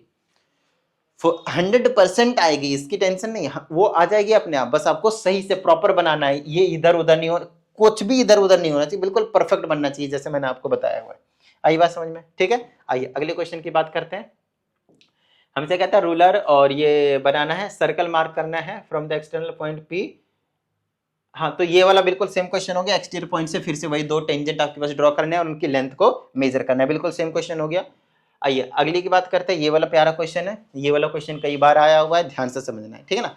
हमें एक हेक्सागन बनाना है जिसकी साइड 5 सेंटीमीटर है और उसमें आपको क्या करना है, एक सर्कल सर्कमस्क्राइब करना है, ठीक है। तो हेक्सागन के हर एक एंगल जो होते हैं वो आपके पास 120 के होते हैं। जिसको नहीं पता मैं बता दूं, ठीक है ना। कितने के होते हैं, 120 के होते हैं। तो पहला वाला मान लो ये वाला 5 सेंटीमीटर का बनाया मैंने, तो यहाँ पे मैं क्या करूंगा, 120 का एंगल बनाऊंगा, टिडिंग टिडिंग, फिर यहाँ तक आया, फिर ऐसे कर दूंगा, ये वाला फिर से 5 का हो गया। रेगुलर हेक्सागन मतलब हर साइड सेम होगी 5 सेंटीमीटर की। फिर से यहाँ पे 120 का एक एंगल बनाऊंगा और ऐसे करके बना दूंगा, ये भी 5 का हो जाएगा। फिर से यहाँ पे एक 120 का एंगल बनाऊंगा और ऐसे करके ले जाऊंगा, 5 का हो जाएगा। तो 1 2 3 4 साइड तो हो ही गया। फिर से यहाँ पे मान लो कि ऐसे करके मैं 120 का एंगल बनाऊंगा और ऐसे करके ले जाऊंगा, 5 का हो जाएगा। फिर से यहाँ पे ऐसे करके बनाऊंगा, ऐसे करके मान लो इस तरह से, और यहाँ पे ये टोटल आपके पास साइड जो है वो 6 हो जाएंगे। परफेक्ट आप बनाएंगे तो बन जाएगा, कोई दिक्कत वाली बात नहीं। मैं आपको सिर्फ यहाँ पे स्टेप्स को बता रहा हूँ, ठीक है, ध्यान समझिएगा आप। उसके बाद सर्कल कैसे सर्कमस्क्राइब करते हैं, आप किसी भी दो साइड को ले लेना, किसी भी दो साइड का, और उसका परपेंडिकुलर बाइसेक्टर निकाल देना। परपेंडिकुलर बाइसेक्टर मतलब आधे से ज्यादा खोलो, टिडिंग टिडिंग, इधर से भी टिडिंग टिडिंग, और ऐसे घुमा दो, मिला दो। मान लो इसका कर रहे हैं तो टिडिंग टिडिंग, आधे से ज्यादा खोलने के बाद कंपास को टिडिंग टिडिंग मिला दो, ऐसे करके जहां पे ये मीट कर रहे हैं ना वही आपके पास क्या है, सर्कल है। तो मान लो अगर ये आपके पास ए है, बी है, सी है, डी है, ई है, ये, और ये आपके पास अगर आपके पास एफ है, और ये मान लेते हैं सेंटर, यही सेंटर होता है आपके पास सर्कल का। तो ओ से लेकर ए तक, ओ से लेकर बी तक, ओ से लेकर सी तक, ओ से लेकर डी तक, ओ से लेकर ई तक, और ओ से लेकर एफ तक, ये सभी के सभी रेडियस होंगे, बिल्कुल इक्वल इन लेंथ होंगे। तो किसी एक को ले लेना और घुमा देना इस तरीके से, ऐसे करके घूमता हुआ पूरे चारों के तरफ से आपके पास एक जो सर्कल है वो तैयार हो जाएगा। आई बात समझ में। और यही इसी के स्टेप्स लिख देने होते हैं अगर आपके पास एक्स्ट्रा टाइम बचे हो तो। आई बात समझ में, ठीक है, बिल्कुल बेसिक सा क्वेश्चन था। आइए अगला क्वेश्चन देखते हैं। ये ट्रायंगल वाले से रिलेटेड है, तो मतलब आपके पास यही 2-3 तरह के जो क्वेश्चन है वो आपके पास देखने को मिल जाते हैं। पहले क्या था, construct triangle with side BC 6.5 centimetre. तो ये लो 6.5 सेंटीमीटर का हमने एक बी और सी जो है वो बना दिया। कहता है ए बी 5.5 है और ए सी जो है वो 5 सेंटीमीटर है। तो मान लेते हैं कि यहाँ से कितने का आर्क मारना है आपको, 5.5 का। यहाँ से ऐसे करके आर्क मारो 5.5 का, और इधर से आर्क मारो कितने का, 5 का। तो जहां पे मीट कर रहा है वहां से ऐसे करके ज्वाइन कर दो, तो ये अपने आप आ जाएगा 5.5 और ये आ जाएगा 5। तो ये भी सी ट्रायंगल आपके पास तैयार है, ठीक है। Construct the in circle of the triangle. In circle कैसे बनाते हैं पता है आपको, आइए मैं समझाता हूँ। ये वाला एंगल कुछ भी रहा होगा ऐसे करके कर दीजिएगा, यहाँ से आपको हाफ करने और ऐसे लेकर जाने, मतलब एंगल बाइसेक्टर बनाने। इंटीरियर एंगल बाइसेक्टर जहां पे इंटरसेक्ट करते हैं उसी चीज को हम क्या कहते हैं, उसी पॉइंट को एक्चुअल में हम क्या कहते हैं, इन सेंटर कहते हैं, और उसी से हम क्या बनाते हैं, इन सर्कल बनाते हैं। एक इंपॉर्टेंट कॉन्सेप्ट है, इसमें ध्यान से समझिएगा। किसी भी दो को कर दीजिएगा, इसको ऐसे करके हाफ कर दीजिएगा, टिडिंग टिडिंग, और यहाँ से भी टिडिंग टिडिंग, और ऐसे करके ज्वाइन हो जाएगा। तो ये जो पॉइंट है वो से हम बोलते हैं इन सेंटर। क्या बोलते हैं हम यहाँ से, इसको इन सेंटर। अब यहाँ का जो रेडियस है ना वो पता करना जरूरी है। यहाँ अगर आपको सर्कम सर्कल बोला, ध्यान समझिएगा, तो यहाँ से लेकर यहाँ तक, यहाँ से लेकर यहाँ तक, या फिर यहाँ से लेकर यहाँ तक, किसी भी वर्टिसेस तक खोल दीजिए कंपास को और घुमा दीजिए, सर्कम सर्कल बन चुका है। लेकिन इन सर्कल के केस में एक इंपॉर्टेंट पॉइंट है, ध्यान से समझिएगा। इन सर्कल के केस में हमें क्या करना होता है, इस वाले पॉइंट से एक आर्क मारना होता है इस तरह से कि दोनों साइड को क्या करे, इंटरसेक्ट करे, है ना, कट करे। फिर यहाँ से और यहाँ से इसको हाफ करना होता है, यहाँ से ऐसे आर्क मारना है, यहाँ से ऐसे आर्क मारना है, इस तरीके से। फिर इसको इस तरीके से यहाँ पे ज्वाइन करना है। तो ये यहाँ से लेकर यहाँ तक ये जो पॉइंट आया है ना, ये आपके पास रेडियस का काम करता है, क्योंकि सर्कल किधर बनाना है, अंदर की ओर बनाना है आपकी बात। तो यहाँ से लेकर यहाँ तक, फिर ऐसे करके घुमा दूं, लो भाई आपका जो सर्कल है वो तैयार है। आई बात समझ में, जो सर्कल है वो आपके पास तैयार है। बताओ भाई किसी भी तरह की कोई दिक्कत, आई बात समझ में, ठीक है। और आपके पास जो रेडियस निकल कर आएगी ये वाली 1.5 होगी, आपके पास हिंट है वैसे, ठीक है। तो आपने सही बनाया या नहीं वो आपको पता चल जाएगा, मेजर करके देख लीजिएगा, ठीक है। ओके, अब इसमें देख लेते हैं हमसे क्या कहा गया है। एक 3 पॉइंट है आपके पास इसमें। कहता है कंस्ट्रक्ट ए ट्रायंगल एबीसी इन विच बीसी जो है वो आपके पास 5 है, ये है, और एंगल एबीसी 60 है। तो आसान सा क्वेश्चन है, एंगल वाला है, बता देता हूँ, ध्यान समझिएगा। कोई भी एक साइड ले लीजिए, बीसी ले लीजिए मान लीजिए, या फिर ए बी ले लीजिए, है ना। एंगल एबीसी बना रहे हैं तो बीसी ले लीजिए, इजी पड़ेगा। मतलब बीसी कितना ले लिया हमने, कितना 5 सेंटीमीटर ले लिया। अब ए बी कितना है 6.5 है, और साथ में हमसे बोला एंगल ABC, तो एंगल पहले बनाने की कोशिश कीजिएगा और नीचे हमेशा वो लीजिएगा जहाँ जो बीच वाला बिल्कुल नीचे बने, बिल्कुल हॉरिजॉन्टली, ताकि एंगल बनाने में आसानी होती है हॉरिजॉन्टली में हमें जनरली, है ना। बाकी बना तो कैसे भी सकते हैं, कोई दिक्कत नहीं है। एंगल ABC 20 है, तो B पे एंगल 120 का बनाना है, तो ये 60 हो गया, 120 हो गया, तो ये ऐसे करके जा रहा होगा, बताओ भाई, है ना। और हमें दे रखा है कि AB 6.5 है, तो 6.5 मेजर करके यहाँ से यहाँ तक आर्क मार देना, तो ये वाला पॉइंट A होगा, ऐसे करके ज्वाइन कर दोगा तो आपके पास ABC ट्रायंगल मिल जाएगा। ये आपके पास रिक्वायर्ड ABC ट्रायंगल हो गया। अब क्योंकि हमें ABC ट्रायंगल पता है, अब हमसे कहता है construct a circle circumscribing the triangle, तो आसान हो गया ना, आसान हो गया ना, ठीक है ना। अच्छा, जो बीच में जो पॉइंट होता है, पॉइंट ऑफ इंटरसेक्शन, ध्यान समझिएगा, सर्कम सर्कल के लिए, तो उसके लिए क्या करते हैं, साइड बाइसेक्टर होता है, एंगल बाइसेक्टर नहीं। इससे पहले वाले में क्या बताया था, एंगल बाइसेक्टर। एंगल बाइसेक्टर तो इन सेंटर होगा, इन सेंटर से नहीं, वहां से तो अगर घुमाते अगर हमें तीनों वर्टिसेस से लेकर, तो भी सर्कम सर्कल नहीं बनता आपके पास। सर्कम सर्कल कैसे बनता, जब आप साइड्स के बाइसेक्टर निकालेंगे, ठीक है। अब इसके साइड्स के bisector perpendicular bisector tiding tiding कर दीजिए, मोर देन हाफ खोल के, तो ये ऐसे हो जाएगा। इसका मान लेते हैं टिडिंग टिडिंग, और इधर से भी टिडिंग टिडिंग, तो ऐसे हो जाएगा। तो जहां पे मिट कर, अच्छा जरूरी नहीं कि अंदर ही लाई करे, बाहर भी लाई करेगा, बाहर भी लाई कर सकता है। तो यहां से अब किसी भी वर्टिसेस का ले लीजिए, रेडियस आपके पास इक्वल रहेगा, यहां तक खोलिए और ऐसा करके घुमा दीजिए, आपके पास जो सर्कल होगा वो आपको तैयार मिलेगा, ठीक है ना। ये जो सर्कल होगा तीनों वर्टिसेस से पास होंगे, बनाएंगे तो आपके पास परफेक्ट बनेगा, मुझे पता है ये गंदा सा बना है, ठीक है ना। चलो भाई, अब यहाँ पे, अच्छा अभी ये कंस्ट्रक्शन वाले सिर्फ इतना ही क्वेश्चन नहीं है, और भी क्वेश्चन है, बट ठीक है अभी के लिए आपके पास इतना ही है, अभी वापस आएंगे इस वाले पीडीएफ में, बट ठीक है, अगर इतना भी अगर आप लोगों ने अच्छे से कर लिया तो काम बन जाएगा, ठीक है ना, क्योंकि इसी टाइप के आपके पास जो क्वेश्चन है वो दिए जाते हैं। नेक्स्ट आपके पास, a man observes the angle of elevation of the top of the building. चलो ये आपके पास उसका है, क्या नाम है उसका, हाइट्स एंड डिस्टेंसेस का। A man observes the angle of elevation of the top of the building to be 30 degree. तो यहाँ पे ये टॉप ऑफ द बिल्डिंग से 30 डिग्री का एंगल ऑफ एलिवेशन कर देते हैं, तो यहाँ पे 30 डिग्री का जो एंगल है, एंगल ऑफ एलिवेशन वो बना दिया टॉप ऑफ द बिल्डिंग से। वॉक्स करता है, जाता है किधर, towards its base covering 60 metre distance. तो 60 मीटर डिस्टेंस कवर करने के बाद एंगल ऑफ एलिवेशन चेंज हो जाता है और वो 60 डिग्री बन जाता है। एंगल ऑफ एलिवेशन जो 60 डिग्री बन जाता है। यहाँ पे जो सबसे ज्यादा मुश्किल वाला काम होता है बच्चों के लिए, वो होता है आपके पास फिगर को ड्रॉ करना है। तो मैं आपको फिगर ड्रॉ करने के लिए थोड़ा सा मतलब बता सकता हूँ, बाकी प्रैक्टिस से आपको ज्यादा आएगी, ठीक है ना। फिर भी प्रैक्टिस करने के लिए भी तो पता होना चाहिए कि क्या करना है क्या नहीं करना है, वो मैं आपको बताता हूँ। सबसे पहले क्वेश्चन को आपको पूरा पढ़ना है, फुल स्टॉप तक नहीं, यहाँ से लेकर यहाँ तक अगर आप सोचा पढ़ लिया और काम बन जाएगा, नहीं, यहाँ तक नहीं पढ़ना आपको। सबसे पहले क्वेश्चन को एक बार रीडिंग लेनी है, पूरी रीडिंग लेनी है, ठीक है। एक बार पूरी रीडिंग लेने के बाद आपको क्या करना है, फिर यहां से लेकर यहां तक का काम करना है, मतलब एक फुल स्टॉप तक काम करना है, एक लाइन का काम करना है आपको। एक बार रीडिंग पूरी लेनी है पहले, उसके बाद फिर एक फुल स्टॉप तक का काम करना है।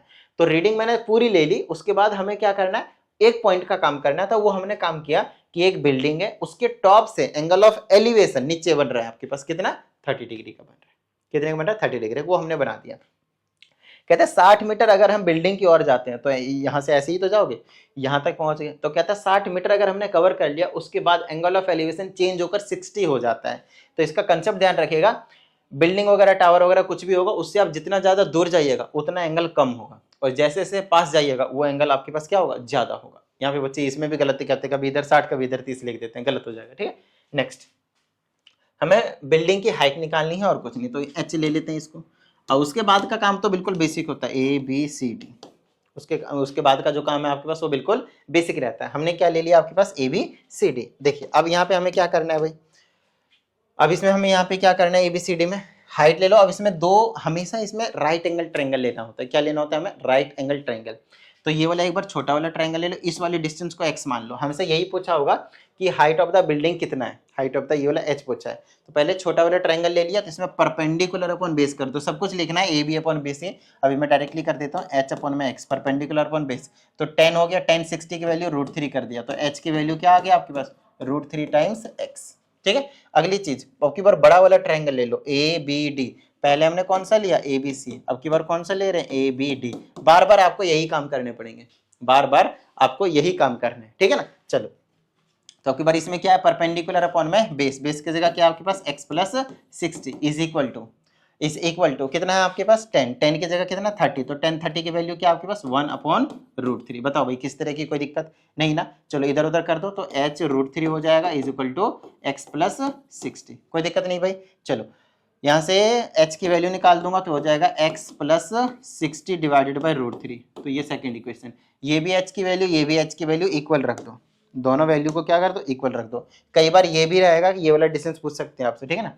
तो वही चीज़ अभी वैसे यहाँ से निकालूंगा मैं, तो ये हो जाएगा x प्लस 60 बाई √3। अब मैं क्या करूँगा इसको सॉल्व कर दूंगा, ठीक है। चलो इसको इधर ले आऊंगा तो √3 3x बना लेगा is equal to x plus 60, x इधर लाऊंगा तो 2x बना लेगा, यहाँ पे 60 तो x की वैल्यू कितनी आ गई आपके पास 30 डिग्री नहीं सिर्फ मीटर में है, ठीक है। x की वैल्यू कितनी आ गई आपके पास 30 मीटर। चलो भाई x तो 30 मीटर आ गया तो यहाँ पे रख दूंगा क्या आ जाएगा 30√3 मीटर हाइट आ गई आपके पास बिल्डिंग की। आप √3 की वैल्यू पुट कर सकते हैं 1.73, सॉल्व कर दो मोस्टली, कोई दिक्कत नहीं भाई, ठीक है। चलो इस टाइप के क्वेश्चन और भी कई आएंगे, नॉर्मल से क्वेश्चन होंगे, ज्यादा टेंशन लेने की जरूरत नहीं है, ठीक है ना।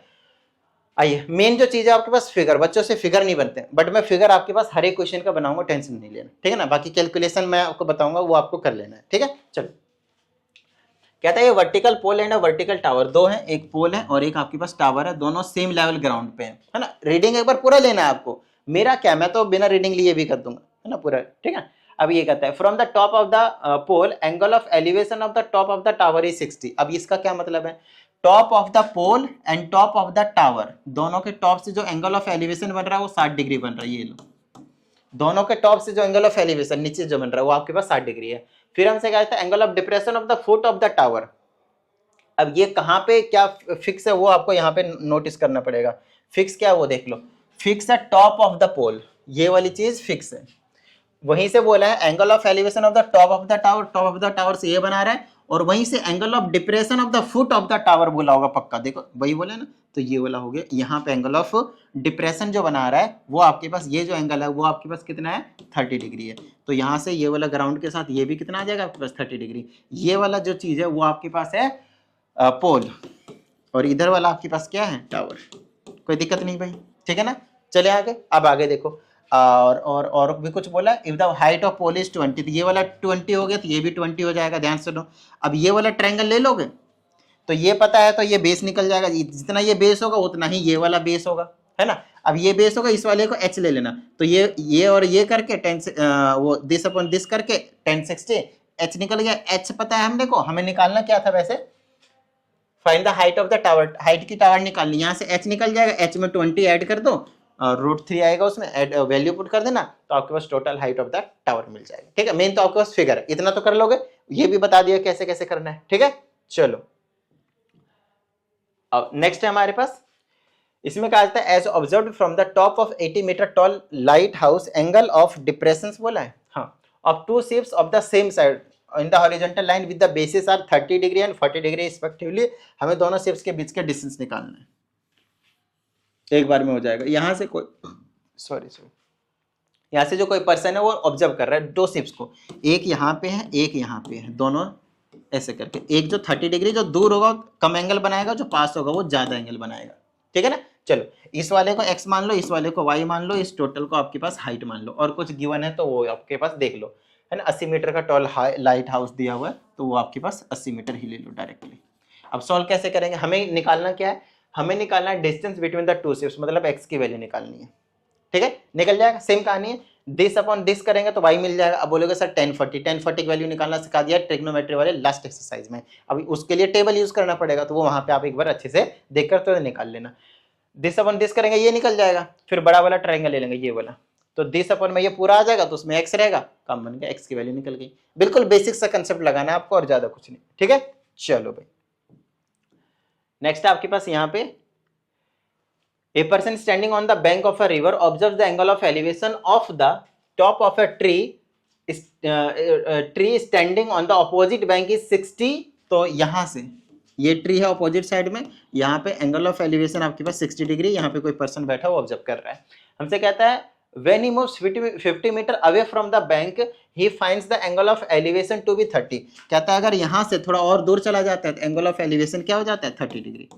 लो भाई अब कहता है कैलकुलेट करनी width of the river height of the tree, तो ये वाला विड्थ ऑफ द रिवर हो गया x और ये वाला कितना गया था, ये 30 मीटर 50 मीटर गया था, तो ये आपके पास 50 मीटर है और ये आपके पास हाइट ऑफ द ट्री है। तो ये सेम क्वेश्चन नहीं हो गया इससे जस्ट पहले वाला, इससे पहले से जस्ट पहले वाला सेम क्वेश्चन नहीं हो गया। ये वाला 60 था, ये वाला h था, ये वाला x था, तो हमने दोनों चीज निकाले थे, सेम क्वेश्चन हो गया। कैलकुलेशन ऑलमोस्ट सेम होते हैं, सिर्फ मेन चीज है फिगर बनाने का तरीका समझना है आपको, ठीक है ना। चलो भाई, और बैटरी चेंज कर देता हूँ। ओके, तो चलिए नेक्स्ट क्वेश्चन देखते हैं। इसमें कहा जाता है इन द गिवन फिगर ये और ये दिख रहा है आपके पास AC, ये वाला ये दिख रहा है आपके पास BF और D, ये वाले तीनों आपके पास क्या है, पैरेलल है, और बाकी सारी इन्फॉर्मेशन में गिवन है कौन सी साइड कितना है। अब हमसे पहले को प्रूव करता है कि बताना है कि GED और GBF क्या है आपके पास सिमिलर। तो नॉर्मल सा क्वेश्चन है, अगर आप नोटिस करें तो एक तो इस ट्रायंगल की क्या रहा है, एक इस ट्रायंगल का, एक एंगल तो ये ले लो वर्टिकली अपोजिट एंगल, डबल ये ढूंढना होता है, एक एंगल ये ले लो एक एंगल ये ले लो, क्योंकि ये लाइन क्या है, पैरेलल है, तो अल्टरनेट इंटीरियर एंगल से क्या हो जाएंगे, इक्वल। तो डबल ए से क्या हो गए, ये सिमिलर हो गए। आई बात समझ में, ठीक है। चलो भाई, अगर सिमिलर होते हैं उनके कॉरेस्पॉन्डिंग साइड्स के रेशियो क्या होते हैं, इक्वल होते हैं, तो इक्वल पुट कर दो और आपसे जो पूछा है वो निकल जाएगा आपके पास। DE निकालने के लिए बोला है ना, तो यहाँ से क्या बोल सकता हूँ मैं कि GE अपॉन में इसका ले लेंगे GB, किसके इक्वल हो जाएगा आपके पास, ED और इसका क्या ले लेंगे, BF। बोलो कोई दिक्कत नहीं ना। देखो GE दे रखा है कितना है, GE या फिर GE 8 है, GB देखो कितना है 16 है, ठीक है, इज इक्वल टू ED आपको निकालना है, और DE लिख दो कोई दिक्कत नहीं है, लेंथ है। BF आपके पास कितना है 30 है, तो इसको इधर भेज देता हूँ, ये वाला 30 इधर आ गया, तो आपके पास यहाँ से DE निकल जाएगा, 8 दूनी 16, 2 से इसको काटो 15, तो ये कितना हो गया आपके पास, DE 15 आ गया। कोई दिक्कत नहीं भाई, नॉर्मल सा क्वेश्चन था। चलो अब ये तो हमने निकाल लिया, अब दूसरे पार्ट के बारे में क्या है, ध्यान से समझना। दूसरा वाला पार्ट भी आपके पास इजी है। हमसे पूछा है कि DB रेशियो AB चाहिए, DB का है ये रहा, फिर AB क्या है, ये पूरा है। तो अगर आपको DB अपॉन AD भी मिल जाए तो भी नॉर्मल सी बात है, आसान से काम हो जाएगा, तो कोई दिक्कत वाली बात नहीं। दो ट्रायंगल लो, एक ये वाला लाल वाला और एक लो हरा वाला, चलो ब्लू कर देता हूँ, एक ये वाला ब्लू वाला, एक छोटा वाला और उसी का एक बड़ा वाला वर्जन। तो उसका ये वाला एंगल क्या कर दो, कॉमन कर दो, और ये एंगल क्या कर दो, सिमिलर, मतलब कॉरेस्पॉन्डिंग एंगल्स के अकॉर्डिंग इक्वल रख दो। तो दो एंगल डबल एंगल से ट्रिपल एंगल भी बोल सकते हो, डबल एंगल से क्या हो गया आपके पास, सिमिलर हो गए। अच्छा सिमिलर है तो उनके कॉरेस्पॉन्डिंग साइड्स के रेशियो क्या होंगे, इक्वल होंगे। तो आपके पास क्या हो जाएगा यहाँ से, DB अपॉन में DA किसके इक्वल हो जाएगा, दिस अपॉन में दिस, DE अपॉन में ये वाला AB, AC कितना आपके पास 24 है। अब आपको DE पहले से पता है कितना है, DE कितना है, हमने भी निकाला था 15, और ये कितना है 24, काटा पीटी कर दिया 3 से 5 बार में, 3 से 8 बार में, तो रेशियो कितना आया 5/8। हमें निकालना कुछ और था, अभी हमने निकाला कुछ और है, ध्यान रखिएगा, ठीक है ना, ध्यान से समझिएगा। हमें निकालना था DB अपॉन AB, लेकिन हमने निकाला है DB अपॉन DA, तो ऐसे लिख देंगे DB अपॉन DA कितना हो जाएगा, ध्यान समझिएगा, BA सॉरी, हाँ मतलब BD ले लो, तो ये हो जाएगा BD अपॉन BA। तो BA मतलब ये टोटल हो गया, तो ऊपर तो DB रहने वाला है जो कि ये 5 है आपके पास, लेकिन नीचे टोटल हो जाएगा, तो 5 और 8 टोटल नीचे 13 हो जाएगा BA, ये टोटल BA कितना हो जाएगा 13। बस ये कहानी थी आपके पास, हो गया क्वेश्चन, ठीक है। चलो भाई, ये वाला क्वेश्चन आपके पास कई बार मैंने करवाया हुआ है, पर फिर भी करवा देता हूँ, देख लीजिएगा अच्छे से। दो इसको सिमिलर प्रूफ करना होगा, पहले तो PQR और PST अच्छे से देख लीजिए। तो पहले बना लीजिए इस तरह से PQR और छोटा वाला PST, ऐसे करके बना लीजिए। तो ये एंगल तो 90 होगा, Q और S पे देख लो अच्छे से कोरिस्पॉन्डिंग एंगल्स के हिसाब से। और दूसरा एंगल ये वाला और ये एंगल आपके पास क्या हो जाएंगे, कॉमन हो जाएंगे, तो डबल ए से सिमिलर हो गया।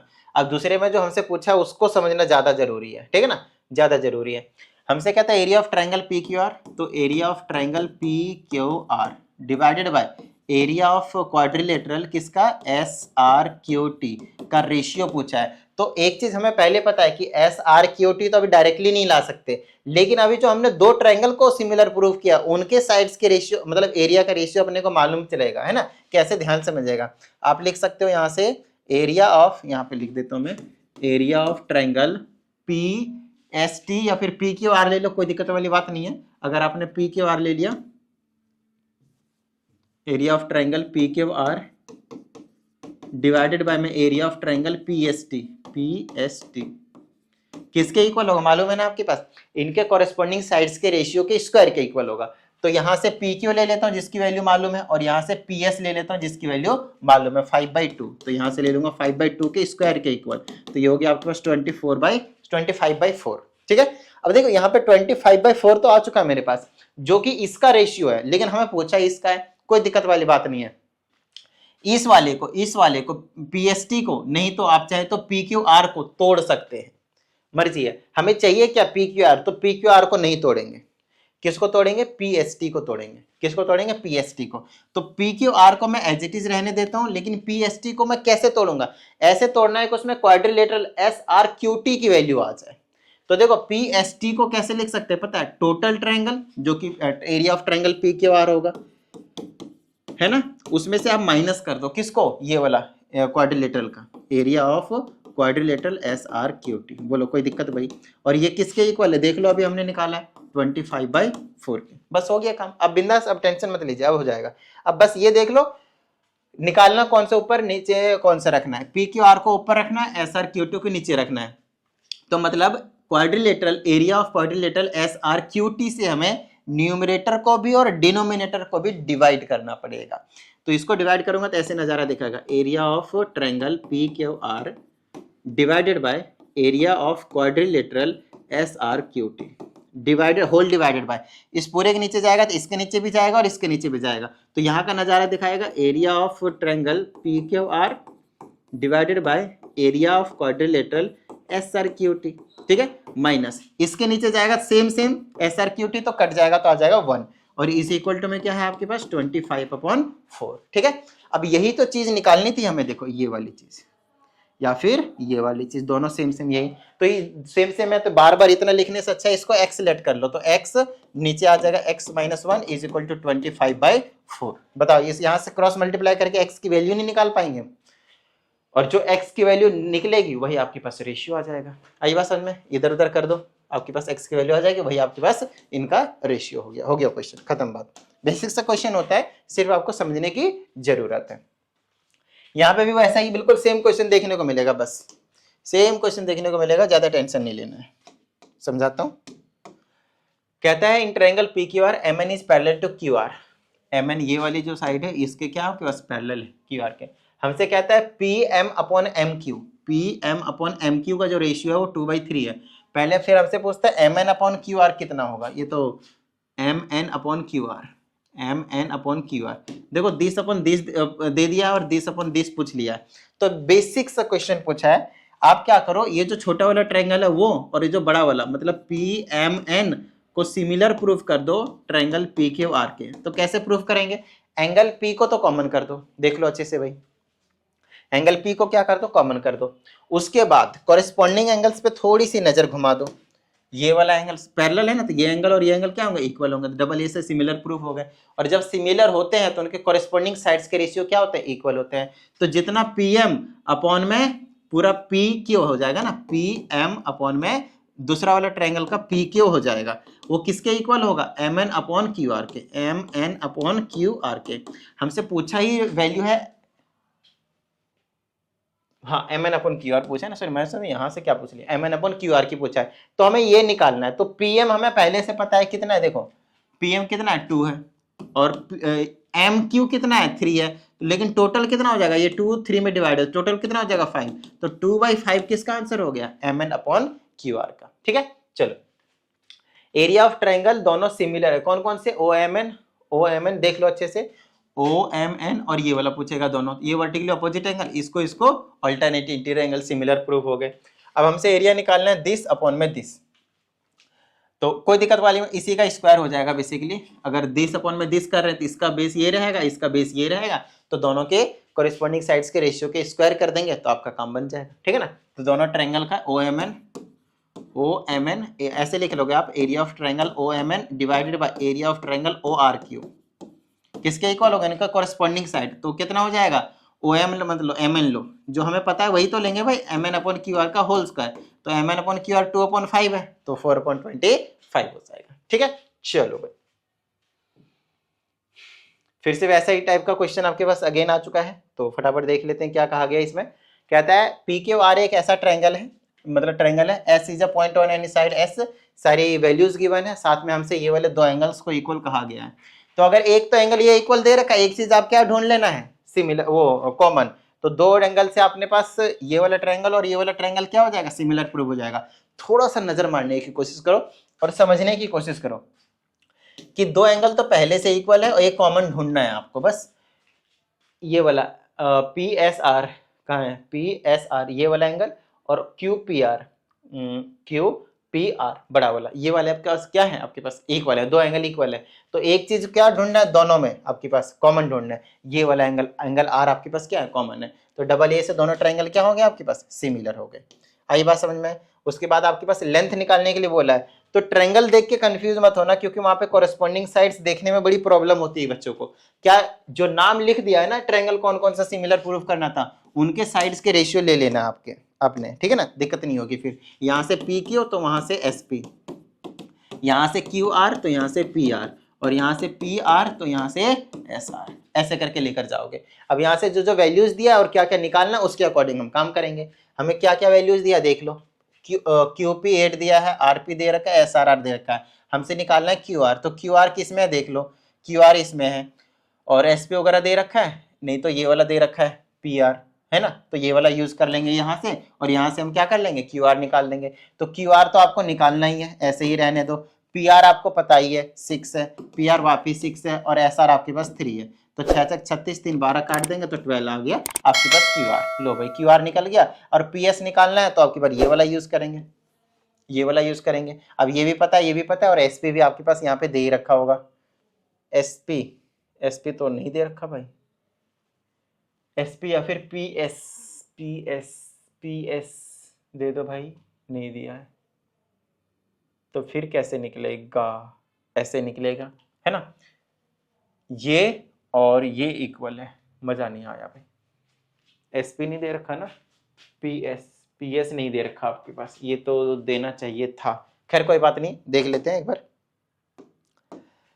पी क्यू, अच्छा पी क्यू तो एस पी निकालना है क्या, अरे एस पी तो निकालना है, पी क्यू तो हमें पता ही है ना, पी क्यू तो हमें ये पी क्यू दे रखा है ना, तो हो गया ना। पी क्यू की जगह पे 8 रख दो, एस पी या फिर पी एस हो गया, निकालना है। क्यू आर अभी अभी हमने निकाला, और पी आर तो आपके पास पहले से ही पता है। लो भाई यहाँ से आप क्या करोगे, पी एस निकाल दोगे, ये भी हो गया।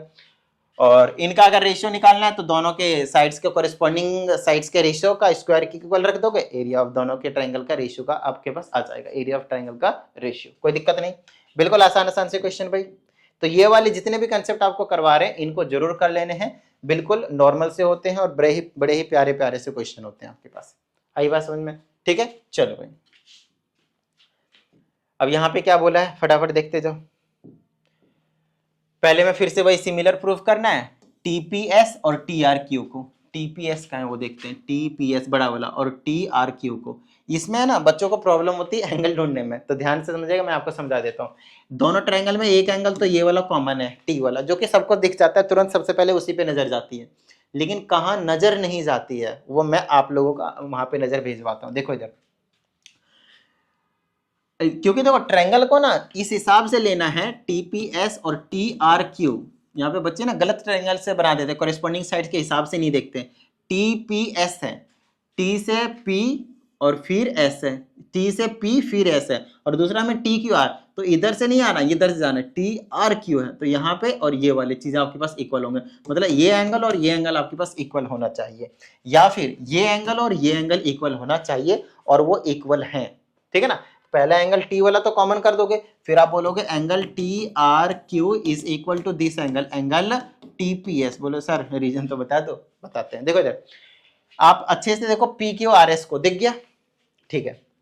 ये जो एंगल है ना, ये जो एंगल है, जो मैंने टी आर क्यू बोला है, पता है वो क्या है, exterior angle of a cyclic quadrilateral. बताओ है या नहीं, पी क्यू आर एस एक साइक्लिक क्वाड्रिलेटरल है, तो ये जो आर वाला बाहर वाला वो क्या एक्सटीरियर एंगल है, और according to cyclic quadrilateral properties, उसके अकॉर्डिंग क्या होता है, exterior angle of a cyclic quadrilateral is equal to opposite interior angle.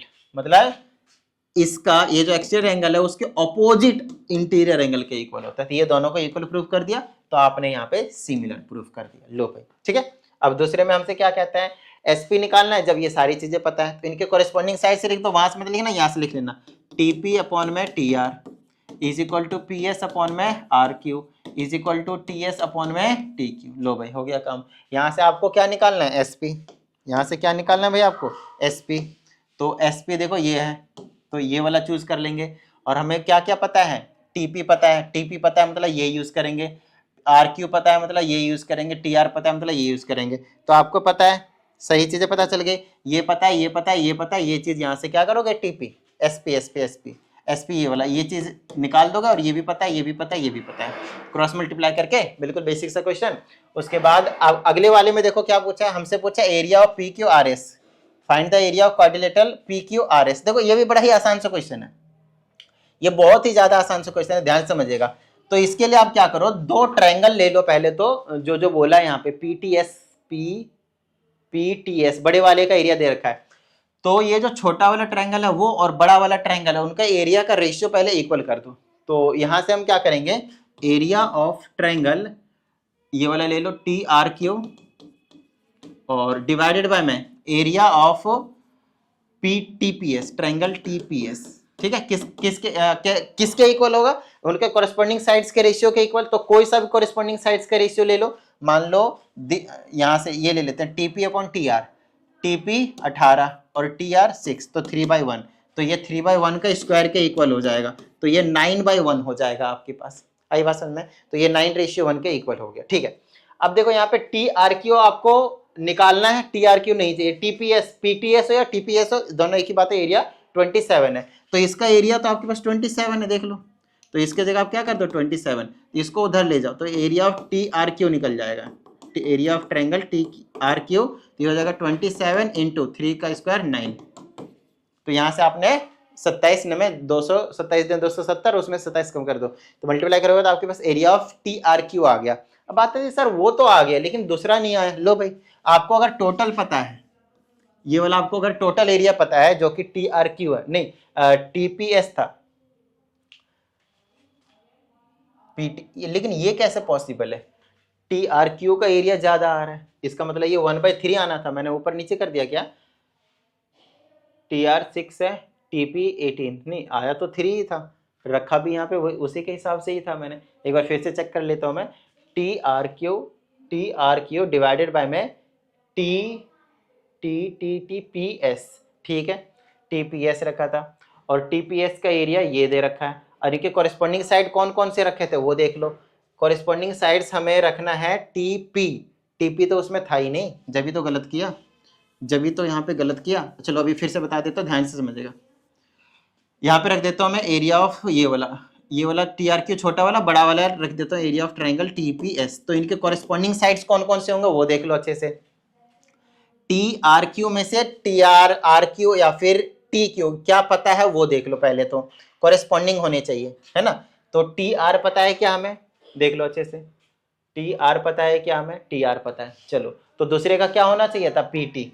तो पीटी यहाँ से मतलब निकाला हुआ है, पीटी की वैल्यू भी कितनी है आपके पास, टीपी 18 है, तो टी आर 6 हो गया, और ये वाला 18, 1/3 आएगा। जब भी तो कहूँ ज्यादा कैसे आ सकते छोटे वाले ट्रायंगल का, तो ये हो गया 1/9। अब इसका एरिया तो 27 है, तो ये इधर आ जाएगा, और ये काट दिया तो आ गया कितना 3। तो छोटे वाले एरिया का ट्रायंगल 3 हो गया, और बड़े वाले का कितना हो गया आपके पास 27। बड़े वाले की बात करो तो ये वाला क्वाड्रिलेटरल का एरिया कितना हो जाएगा, 27 - 3 24 हो गया आंसर। ठीक है, समझने की जरूरत है थोड़ा सा, तो सिली मिस्टेक्स मत करना भाई, थोड़ी सी दिक्कत हो जाएंगी। और ये वाला क्वेश्चन अभी जस्ट हमने ऊपर कराया, बिल्कुल सेम इसी टाइप का था, पीटीएस वाला ये वाला, है ना। चलो भाई हो जाएगा क्वेश्चन, इसको करवा देते हैं, ये थोड़ा सा अलग सा है। एबीसी ये वाले, ये भी अभी ऊपर कराया मैंने, एक का एंगल कॉमन ढूंढना है, उसके बाद बाकी सारा काम बिल्कुल सेम है, साइड्स का रेशियो बिल्कुल एक तरह का क्वेश्चन अगर आपने समझ लिया ना, उसके बाद बिल्कुल मजे से आ जाएंगे, बिल्कुल सारे के सारे सिमिलर क्वेश्चन आपको देखने को मिलेंगे। आई बात समझ में, ये भी बिल्कुल सेम ही क्वेश्चन है भाई, देख लो अच्छे से, है ना। और ये भी बिल्कुल सेम ही क्वेश्चन है, देख लो अच्छे से, बिल्कुल सेम, सिमिलर प्रूव करना है, कॉरेस्पॉन्डिंग साइड्स का रेशियो इक्वल रखना है, क्रॉस मल्टीप्लाई करना है और आंसर ले जाना है। ठीक है, ये वाला भी आपके पास बिल्कुल सेम ही क्वेश्चन है, ये वाला भी सेम ही क्वेश्चन है। चलो उसके बाद हमारे पास वापस कंस्ट्रक्शन वाले क्वेश्चन जो है वो आने शुरू हो। ठीक है, तो आगे की बात कर लेते हैं, अब ध्यान से समझिएगा। ये जो क्वेश्चंस में यहाँ पे कंस्ट्रक्शंस वाले यहाँ पे अब जो लिखवा रहा हूँ मैं, ध्यान से समझिएगा। ऊपर तो मैंने 3-4 क्वेश्चन कंस्ट्रक्शन और लोसाई वाले तो मतलब उतने क्वेश्चन नहीं थे, मतलब मिक्स थे उसमें, हाँ मिक्स थे, ट्रायंगल वाले जनरली मिक्स है। अब ध्यान समझिएगा, ये जो क्वेश्चन है, एक ये हो गया, एक ये वाला हो गया, दूसरा वाला क्वेश्चन ये वाला देखो, ये वाला तीसरा वाला क्वेश्चन, ठीक है ना, ये आपके पास चौथा वाला क्वेश्चन हो गया, ठीक है, ये आपके पास पांचवा क्वेश्चन हो गया, ठीक है, ये आपके पास छठा क्वेश्चन हो गया ये वाला, ठीक है ना, उसके बाद ये आपके पास सातवां क्वेश्चन हो गया, बस इतना ही होगा मेरे हिसाब से, ये कि आठवां क्वेश्चन भी है ना। हाँ अब देखिए ये जो 8 क्वेश्चन है ना यहाँ पे, ये क्वेश्चंस कहाँ से पता है आपके आर एस अग्रवाल के बुक में, जिसमें क्या नाम है, क्या लिखा हुआ है, जो ईयर्स लिखे हुए कि कौन कौन से साल में आया, जैसे कि ये वाला क्वेश्चन है 2010 में आया, तो जो 2010 लिखा हुआ है आपके पास जनरली ब्लू कलर से, वही वाले सेम क्वेश्चंस उठाकर यहाँ पे हमने आपके लिए डाला हुआ है। अब बात आती है सर ये वाली क्वेश्चन क्या आप एक्सप्लेन नहीं करोगे, देखो इन वाले सभी क्वेश्चनों को मैंने आपको एक्सप्लेन किया हुआ है, A to Z सभी क्वेश्चनों को, कहाँ पे आपको मैं लिंक दे दूंगा, नहीं तो आपको क्या करना है, प्लेलिस्ट में चले जाना, कंस्ट्रक्शन वाले में चले जाओ, उसमें 1 घंटे के 2 वीडियो, उसमें सभी यही वाले जो क्वेश्चन है वो आपके पास एक्सप्लेन किए गए हैं ईयर वाले, ठीक है ना। अदरवाइज ये आप खुद भी कर सकते हो, ये वाले ना, ये वाले जो क्वेश्चन है आपके पास वो आप खुद भी कर सकते हो। लोसाई में से हैं कुछ, तो लोसाई वाले भी हमने आपको सभी के सभी जो क्वेश्चन है वो करवाए हुए हैं, तो एक बार देख लीजिएगा, ठीक है। आइए आगे की बात, ये वाले क्वेश्चन जहां पे बच्चों को मैक्सिमम टाइम क्या होते हैं, प्रॉब्लम होते ही होते हैं, तो अच्छे से देख लो हमें क्या क्या निकालना है, तुरंत काम बन जाएगा। इसमें पहले हमें निकालना है लेंथ ऑफ पीटी, तो ये तो आसान सा है, पीटी निकालने के लिए आपको पता है एक कोड और जब टेंजेंट आपस में क्या करते हैं, इंटरसेक्ट करते हैं एक्सटर्नली, तो उस केस में आपके पास क्या होता है, यहाँ से क्या नाम, यहाँ से कर रहे थे, यह हो जाता है P A into P B, जहाँ पे इंटरसेक्ट कर रहा है वहां से दोनों सेगमेंट का किसके इक्वल होता है, पीटी स्क्वायर के इक्वल होता है, कोई दिक्कत नहीं भाई, बिल्कुल। इसके बाद की चीज तो बिल्कुल नॉर्मल सी हो जाती है ना। दूसरे में बोला एंगल बीएटी निकालना है, अच्छा ये वाले देख लो, पी ए कितना है, पी से लेकर ए तक 16 और 9 25 है, और पीबी कितना है, ये आपके पास 16 है, और पीटी कितना है, पीटी वही तो निकालना है भाई, ठीक है ना। तो स्क्वायर को इधर रूट में भेज दो, तो 25 का 5 हो गया, 16 का 4, 5 के 20 हो गया, तो पीटी आपके पास 20 निकल कर आ गया, ठीक है। दूसरे बोला एंगल बीएटी निकाल कर बताओ, बीएटी, तो इसको मैं बड़ा कर देता हूं और ध्यान से समझिएगा बीएटी कैसे निकलेगा। बीएटी किधर है भाई, बी यहाँ पे है, ए यहाँ पे है और टी यहाँ पे है, ये वाला एंगल निकालना है, ठीक है ना। अगर आपने सेंटर वाला एंगल निकाल पाए तो ये वाला एंगल भी निकल ही जाएगा आपके पास, है ना। बीएटी वैसे ये 50 होगा, देखो ये एंगल और ये एंगल कैसे पता चला मुझे, ऑल्टरनेट सेगमेंट थ्योरम, ये और ये देख लो अच्छे से, ये टेंजेंट है, ये कोड है, ये एंगल इसके रिमेनिंग पार्ट में जो बनाते हैं आपके पास इक्वल होते हैं, ऑल्टरनेट सेगमेंट थ्योरम। दूसरा एंगल कौन सा पूछा आपसे, एंगल पूछा बॉट बीओटी, फिर एबीटी भी पूछा है, बीओटी देख लो, बीओटी तो आसान सा है, अगर आपके पास 50 है तो सेंट्रल एंगल इसका क्या होता है, डबल है ना। फिर आपसे एबीटी भी पूछा हुआ, एबीटी पूछा था ना, एक बार फिर से वापस चेक कर लेता हूँ, एबीटी पूछा हुआ है, ठीक है भाई। चलो भाई एबीटी देख लेते हैं, तो ए है, बी है, ये वाला एंगल पूछा हुआ, ये वाला एंगल, तो इसमें कोई दिक्कत वाली बात नहीं, अगर ये आपको पहले से पता है 45 है, बस आपको ये निकालना, दोनों को ऐड कर देना। बात आती है कि ये एंगल निकलेगा कैसे, तो ये वाला एंगल निकालने के लिए क्या करो, ये तो आपको बता ही दिया था कितना आपके पास 100 है, तो ये कितना बच गया 40, और ये कितना बच गया 40, कैसे पता चला, ये साइड और ये साइड इक्वल है, रेडियस है ना, देख लो अच्छे से रेडियस है, तो ये 40 है, ये 100 है, तो बाकी दोनों कितने बच गए 80, और दोनों एंगल से इक्वल होंगे, एंगल से equal to opposite sides are equal, तो ये 40 ये 40, ठीक है, तो ये 40 और इधर 45 दोनों को ऐड कर देंगे, क्या हो गया आपके पास 85, तो एंगल एबीटी 85, कोई दिक्कत नहीं भाई।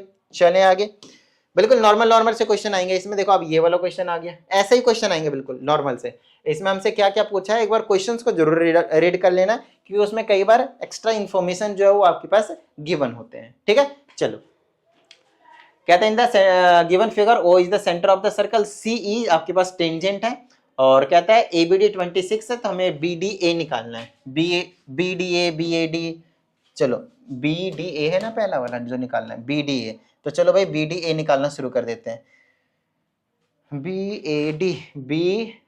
बीडीए पूछा था ना, और सेंटर है, तो ध्यान समझेगा ये डायमीटर हो गया, तो ये जो एंगल है बीडीए वो कितना हो जाएगा आपके पास 90 डिग्री, कितना हो जाएगा 90 डिग्री, कैसे, angles in the semi circle.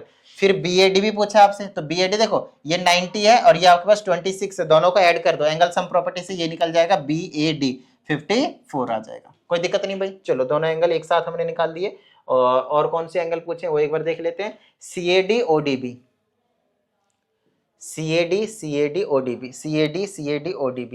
CAD ये एंगल किसके इक्वल होगा, रिमेनिंग पार्ट पे ये एंगल 26, तो ये वाला 26 हो गया ऑल्टरनेट सेगमेंट थ्योरम से, ठीक है ना। दूसरा आपके पास नहीं पता, मैं भूल जाता हूँ यार बड़ी जल्दी। बीओडी पूछा था शायद, ओडी भी पूछा, ओडीबी, ओडीबी, ये तो आसान सा है। देखो ये वाली चीज, अब ये ना कंस्ट्रक्शन है, कई एक बच्चा पूछ रहा था कि सर हमें पता कैसे चलेगा कि कहाँ पे कैसा कंस्ट्रक्शन करना है। कोई दिक्कत नहीं। देखो उधर अगर आपसे ओ पूछा है,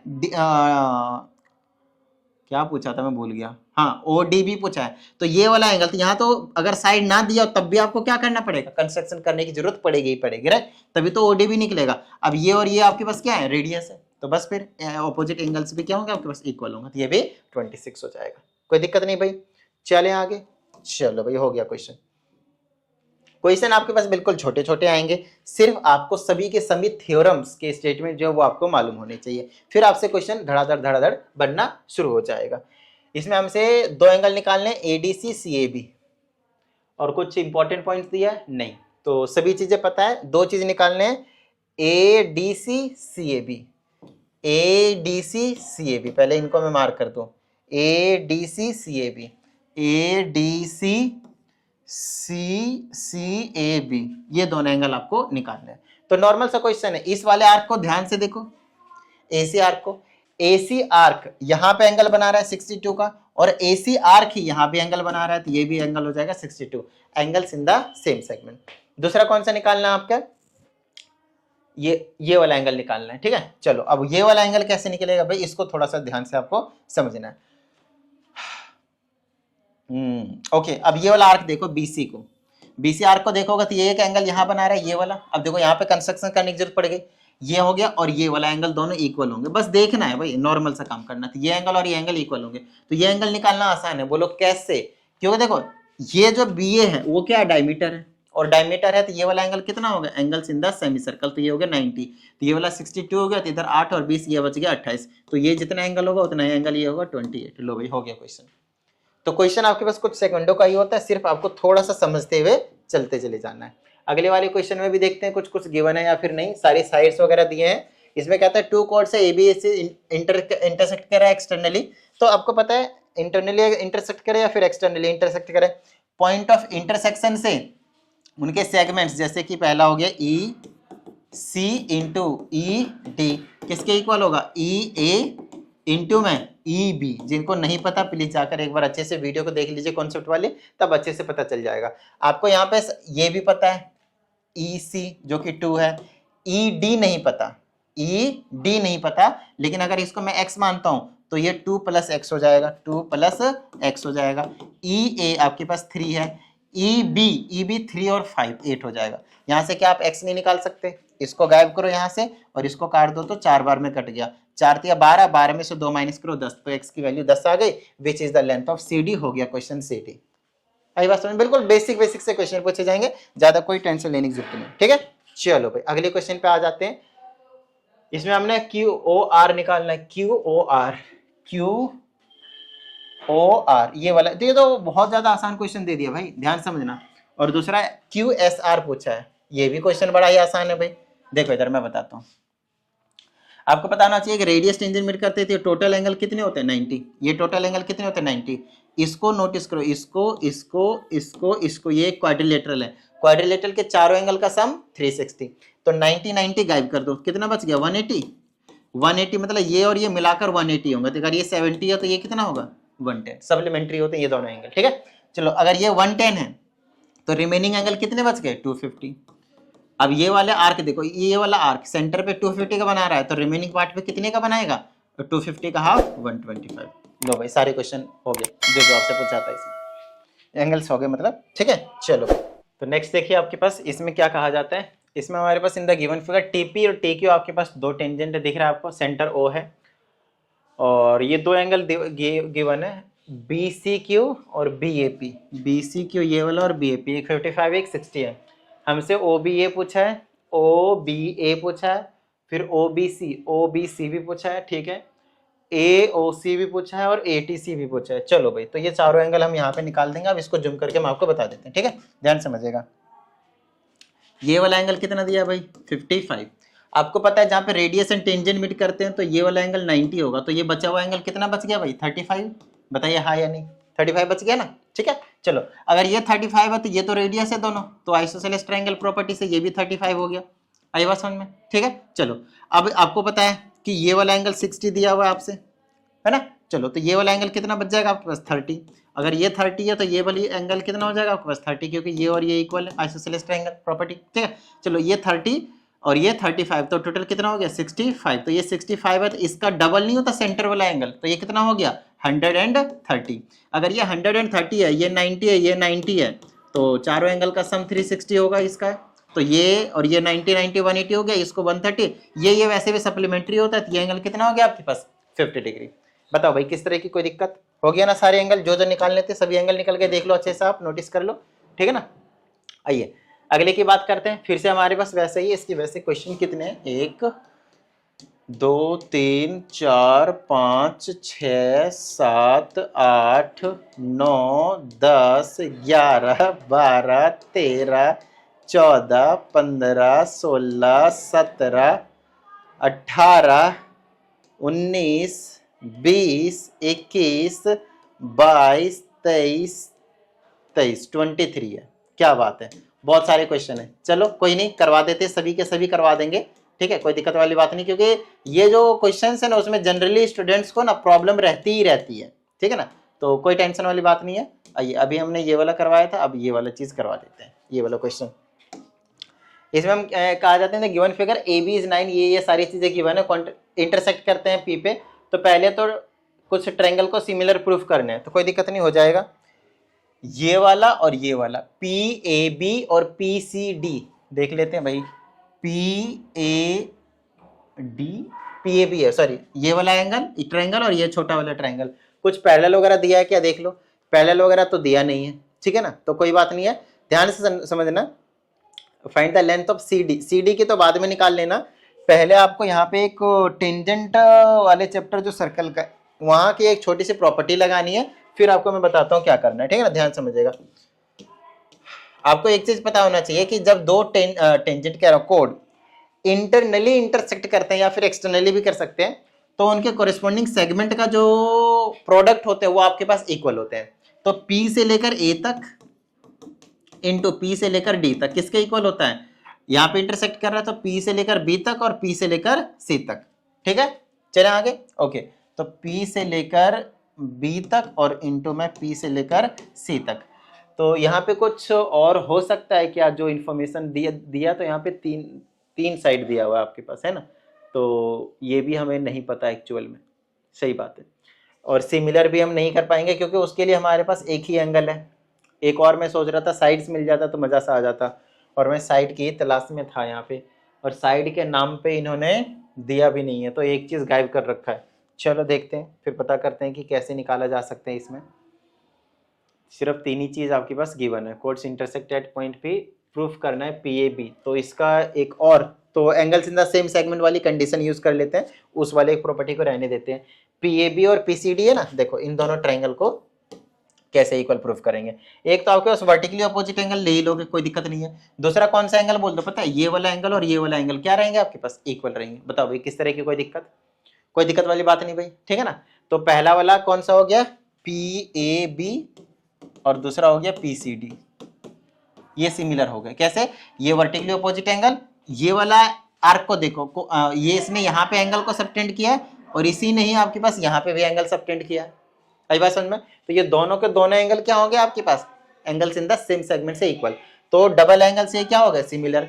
और जब डबल एंगल से सिमिलर होते हैं तो उनके कॉरेस्पॉन्डिंग साइड्स के रेशियो क्या होते हैं आपके पास, इक्वल होते हैं। बताओ भाई किस तरह, कोई दिक्कत? तो इसका दिस अपॉन दिस मतलब 7.5 अपॉन में 7 किसके इक्वल हो जाएगा, दिस अपॉन दिस। तो 9/x, यहाँ से आप क्या करोगे, x निकाल दोगे तो ये निकल जाएगा CD। बताओ भाई किस तरह की कोई दिक्कत? तो दूसरा वाला पार्ट भी हो गया, देखो CD निकालना था। इन्हीं दोनों ट्रायंगल का एरिया का रेशियो पूछा है, किसी भी दो साइड को ले लो कॉरेस्पॉन्डिंग वाले और उसी का स्क्वायर कर दो। अभी ऊपर से हम करवाते हुए आ रहे हैं, मिक्स्ड क्वेश्चन है आपके पास, ये है ना, सिमिलैरिटी वाला चीजें कॉन्सेप्ट यहाँ पे घुसा दिया, तो कई चैप्टर को एक साथ लपेटा गया। क्या बात है, मजा सा आ गया। आई बात समझ में? ठीक है, ध्यान समझिएगा।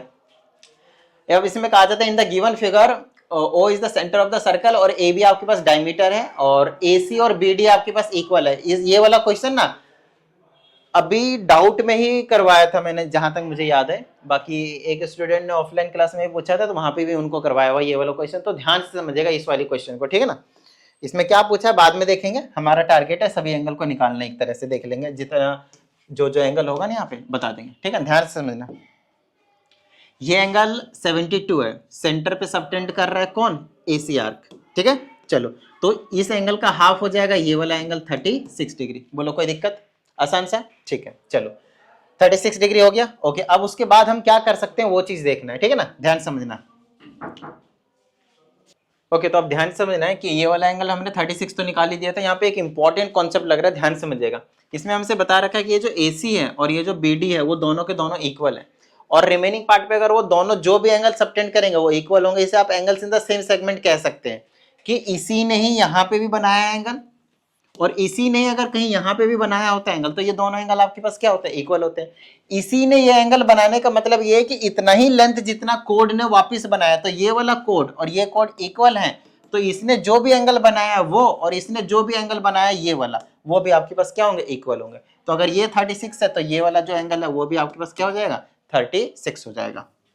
आगे बात समझ में, ठीक है। तो ये बड़ा ही इंपॉर्टेंट कंसेप्ट था यहाँ पे इस वाले क्वेश्चन के लिए, ठीक है ना। चलो तो हमने निकाल दिया ये वाला भी एंगल और हमने निकाल दिया आपके पास ये वाला भी एंगल। अब ध्यान से समझिएगा, ये 36 है तो ये नहीं, अब ये नहीं ऐसे नहीं बोल सकते, लेकिन हाँ एक काम जरूर कर सकते हैं हम यहाँ से, ध्यान से समझिएगा। ये अगर 36 है और ये वाला अगर 36 है तो ये वाला राइट एंगल ट्रायंगल ले लेंगे तो ये 90 बन जाएगा। चलो ये वाला राइट एंगल ले लेते हैं, ये वाला टोटल आपके पास एंगल कितना होगा, 90 होगा, देख लो अच्छे से। आई बात समझ में, ये वाले ट्रायंगल की बात कर रहा हूँ, ये वाला, इसको बोलेंगे हम angles in the semi circle. क्या बोल देंगे भाई, angles in the semi circle, ठीक है। चलो तो ये तो आपके पास 90 हो गया, ये आपके पास 36 हो गया, ये आपके पास 36 हो गया। क्या मैं ये एंगल निकाल सकता हूँ थोड़ी देर के लिए, अगर मैं इसे x मान लूँ तो एंगल सम प्रॉपर्टी लगा दूंगा, तो x plus 90 plus 36 72 is equal to 180। तो कितना बन जाएगा, यहाँ से x की वैल्यू कितना आ जाएगा 90 और यहाँ से 18 आ जाएगा। तो ये एंगल कितना आ गया आपके पास 18 डिग्री। तो अगर ये एंगल 18 डिग्री है तो इसका ये वाला भी एंगल आपके पास 18 डिग्री होगा, बोलो वाई। उसके पीछे एक रीजन रहेगा ये वाला, ये जो CD है आपके पास आर्क, वो सेम एंगल सबटेंड करेगा, angles in the same segment, simple सी बात है। तो ओवरऑल मैंने लगभग सारे एंगल ही निकाल दिए, ये 108 आ जाएगा। तो ये शायद पूछेगा भी नहीं, इतना बेसिक सा क्वेश्चन। तो जो जो एंगल पूछा था वो चेक कर लेना है कि हमने निकाला है या फिर नहीं निकाला, ठीक है। फटाफट देख लेते हैं। पहला एंगल निकालना था ABC, ये वाला एंगल 36 हमने निकाल लिया है। दूसरा एंगल निकालना था BAD, ये वाला 36 निकाला था अभी हमने, वो भी हमने निकाल लिया। अगला आपके पास ABD, AB और ये D टोटल, ये वाला नहीं निकाला तो ये भी निकाल देते हैं, ध्यान से समझना। ये वाला जो एंगल था आपके पास, ये वाला एंगल वो 36 था और ये वाला एंगल कितना था आपके पास 18 था। तो दोनों को एंगल ऐड कर देंगे तो एंगल ABD कितना हो जाएगा आपके पास 54 डिग्री, ठीक है।